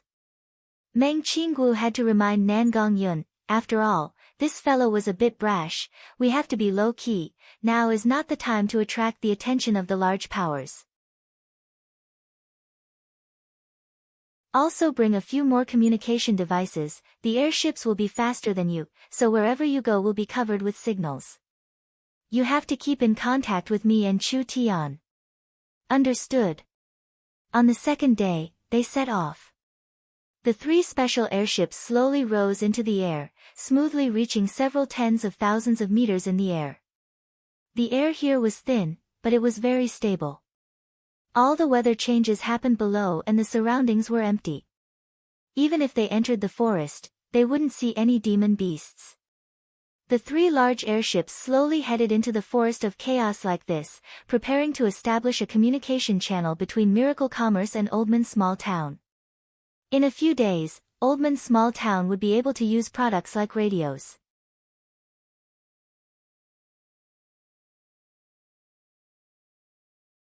Chapter 752. The Oldman Small Town's reform was beginning to show results. After the four large tribes joined in, there were also some medium-sized powers joining in. Oldman Small Town had 30% of its control open to the public, the dwarves had 19%, and Chu Tian had 51%, but he still had absolute control over the small town. Miracle Commerce began to build hotels, theaters, and inns in the small town. They were prepared to turn this small town in the forest into a modern city, greatly enriching the lives of the townspeople. Oldman Small Town's popularity increased day by day. With this speed, this place would soon become the largest power on the edge of the forest. But Chu Tian had to prepare for a rainy day. The small town was becoming more and more prosperous. It was only a matter of time before it attracted the attention of the large characters in the forest. With Miracle Commerce's current strength, it was fine for them to fight on the edge of the forest, but it was still a bit too early for them to be involved in that level of battle. Miracle Commerce had the support of the Southern Summer Country behind them, but the Southern Summer Country was still a small country. Moreover, the Southern Summer Country was very far from here, so they couldn't send reinforcements even if they wanted to. So, facing the true giants in the forest, they could only quickly develop themselves and grow before they could react. Or they could gather more allies and form an alliance that could protect themselves. Chu Tian. Chu Tian. Chu Tian heard Meng Yingying's shout. Before he could even turn around, this girl charged into Chu Tian's room and excitedly shouted, "There are several pieces of good news." Chu Tian looked at her with a strange expression. What good news? The dwarves said that they found a large crystal mine in the forest several decades ago. It was around 400 miles from here. Elder sister Nangong went with the dwarves to confirm it and even took some pictures. Take a look. Chu Tian's expression slightly changed because from the pictures in Meng Yingying's hands, there was no doubt that this was a crystal mine. Only the oil that flowed in the oil field was actually silver, which was completely different from the white oil in South Sky City. the crystal oil's energy level would affect its color. Low grade was white, middle grade was silver, and high grade was gold. In other words, this oil mine discovered by the dwarves a few decades ago was actually a silver crystal oil mine. Its value was not ordinary at all. The silver oil was around 20 times stronger than the white oil. If the silver oil could be made into source energy batteries, it could be used to activate a third level and above source energy array. Therefore, it could be used to create even higher level technology, especially suitable for maintaining a large space warehouse. If it could be used to create source energy weapons, its might would not be something the white oil could compare to. All right. Chu Tian nodded in satisfaction. Find people to investigate the surroundings. I want to know the distribution of the nearby powers and the specific size of the oil mine. The silver crystal oil was still a bit early for miracle commerce, but they would need it sooner or later, so it wasn't wrong to prepare it first. The environment of the Forest of Chaos could not compare to the southern summer country. Although there were rich resources everywhere, it was not easy to develop it. The locals in the forest were very sensitive and the slightest movement would cause them to overreact. Not to mention the fact that the crystal oil was a dangerous item. If it was destroyed by someone, it would be a large loss. Elder Sister Nangong has personally led people to investigate, you can be assured. Meng Yingying said this and then suddenly said, I just talked to Elder Sister. The 2 warehouses Miracle Commerce bought in Southern State are about to explode from the amount of materials being transported here. They have harvested over 400 level 2 sacred herbs in this period of time. There are over 300 low-grade sacred herbs, over 60 middle-grade sacred herbs, over 20 high-grade sacred herbs, and 5 top-grade sacred herbs. 5 top-grade sacred herbs. Each sacred herb in the southern summer country was very precious. In a place like the Forest of Chaos, normal herbs and elixirs were everywhere. Even sacred herbs were common in demon beast nests and could be obtained as long as one was willing to take the risk. If these herbs were placed in the southern summer country or any other human country, they would require a very high price to purchase and there would be a situation where there was no supply. In the Forest of Chaos, Miracle Commerce could purchase large amounts of these at 1/10 of the price. Miracle Commerce's business in the Forest of Chaos was almost unrivaled. This was because when a traditional company came to the Forest of Chaos to do business, the transportation, risk, labor, and time costs did not exist for Miracle Commerce. The Forest of Chaos' complex terrain could not stop Miracle Commerce from transporting materials. There were demon beasts and locals everywhere in the Forest of Chaos, so they could not threaten Miracle Commerce's goods. The most important thing was efficiency. Miracle Commerce had the space warehouse in their hands, so their efficiency was something no company could compare to. The raw materials in the Forest of Chaos were sent to the southern summer country through the space warehouse. After they were made into finished products, they were sent back to the Forest of Chaos and sold at a price several times higher. Then they used the profits to purchase raw materials.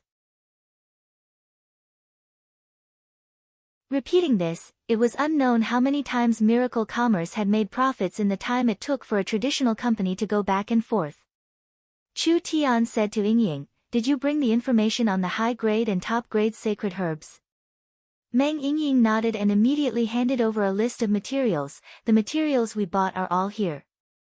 Chu Tian could make a rough judgment with a glance.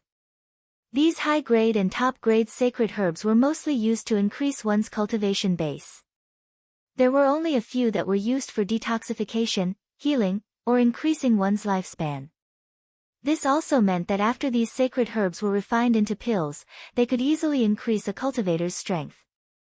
The 5 top-grade sacred herbs were very precious. If the refining method was right, even if it was given to a peak 9th awakened soul layer cultivator, it was very likely for them to break through their bottleneck and enter the true spirit realm. With the resources he had now, it was enough for him to step into the awakened soul realm. As for the others, they didn't need to worry. With the small town's current development speed, wasn't it just a matter of 5-8 days? Go tell the warehouse to leave these herbs behind, I want to personally refine them. Chu Tian didn't trust the skills of those old men. Meng Yingying's eyes popped out. Leave them behind? Chu Tian nodded in satisfaction. Nonsense, why are we running a company? Isn't it to collect cultivation resources? Let everyone prepare.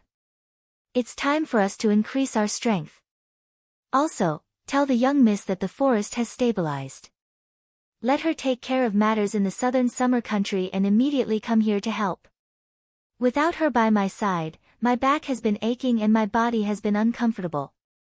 Now I know that without the young miss, a day really feels like a year for me. What a loose tongue, Pei. Meng Yingying rolled her eyes at him. But after not seeing her elder sister for so long, her heart missed her. Although through the image transferring mirror and the communication device, they could communicate even if they were separated by tens of thousands of miles, this kind of communication was still not as practical as meeting face to face. The forest of chaos had already stabilized. Elder sister should have already done what she needed to do in southern state. Now it was time for everyone to come over. Come, we're going to the small town to take a look.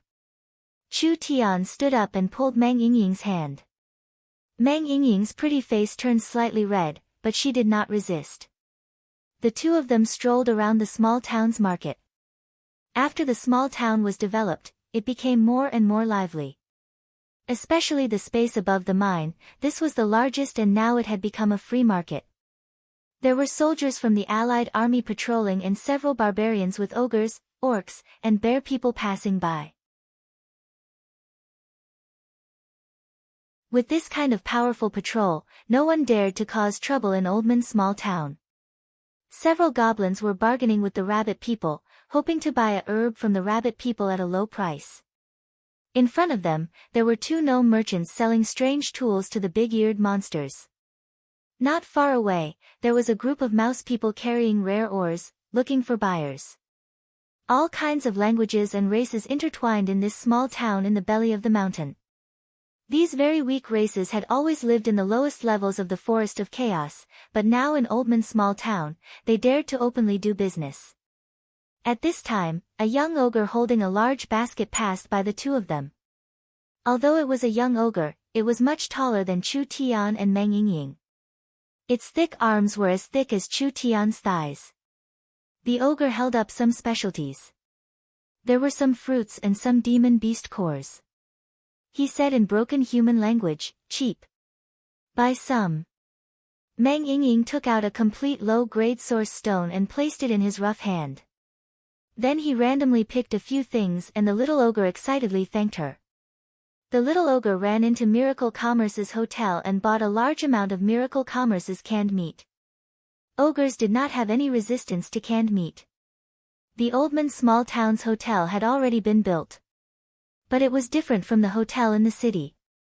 Although there were spirit beasts, orcs, and dwarves in the Oldman small town's hotel, the hotel did not rely on business to make money. This hotel being opened here was more like an experience store for the forest races. The winemaking and cooking techniques in the forest were very poor.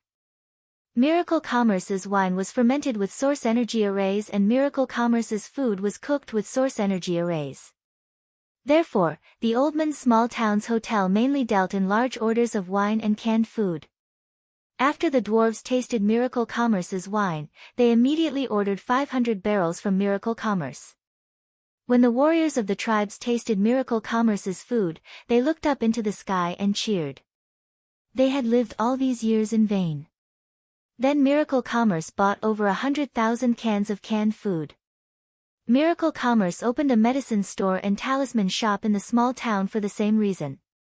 Although it looked like retail on the surface, the real profit came from the large orders from the tribes. No matter how much demand there was, Miracle Commerce could always send it to them like magic. This speed and efficiency was very high, as if everything was already prepared. However, the mine was so small, how could it store so many things? They had been observing for several days, but they had never seen Miracle Commerce's caravan enter or leave. Miracle Commerce's mysterious abilities made the locals feel even more awe towards them. Chu Tian saw the small town develop in the direction he wanted and his heart was filled with happiness. But at this time, This is bad. Feng Kai-dai ran in front of Chu Tian in a panic. There are suddenly many elves outside. Chu Tian was stunned. Elves? Where did these elves come from? Feng Kai-dai swallowed her saliva. I don't know where they came from, but from their tone, it seems like they are looking for the princess. Perhaps. You're tuning in to the Blissful Bookshelf YouTube channel. We're so grateful for your support, and don't forget to subscribe to join us on this incredible journey through captivating stories. Your generosity through donations truly makes a world of difference, as it's the primary source of revenue that allows me to expand and enhance this channel for you. Thank you from the bottom of my heart for being a part of this adventure.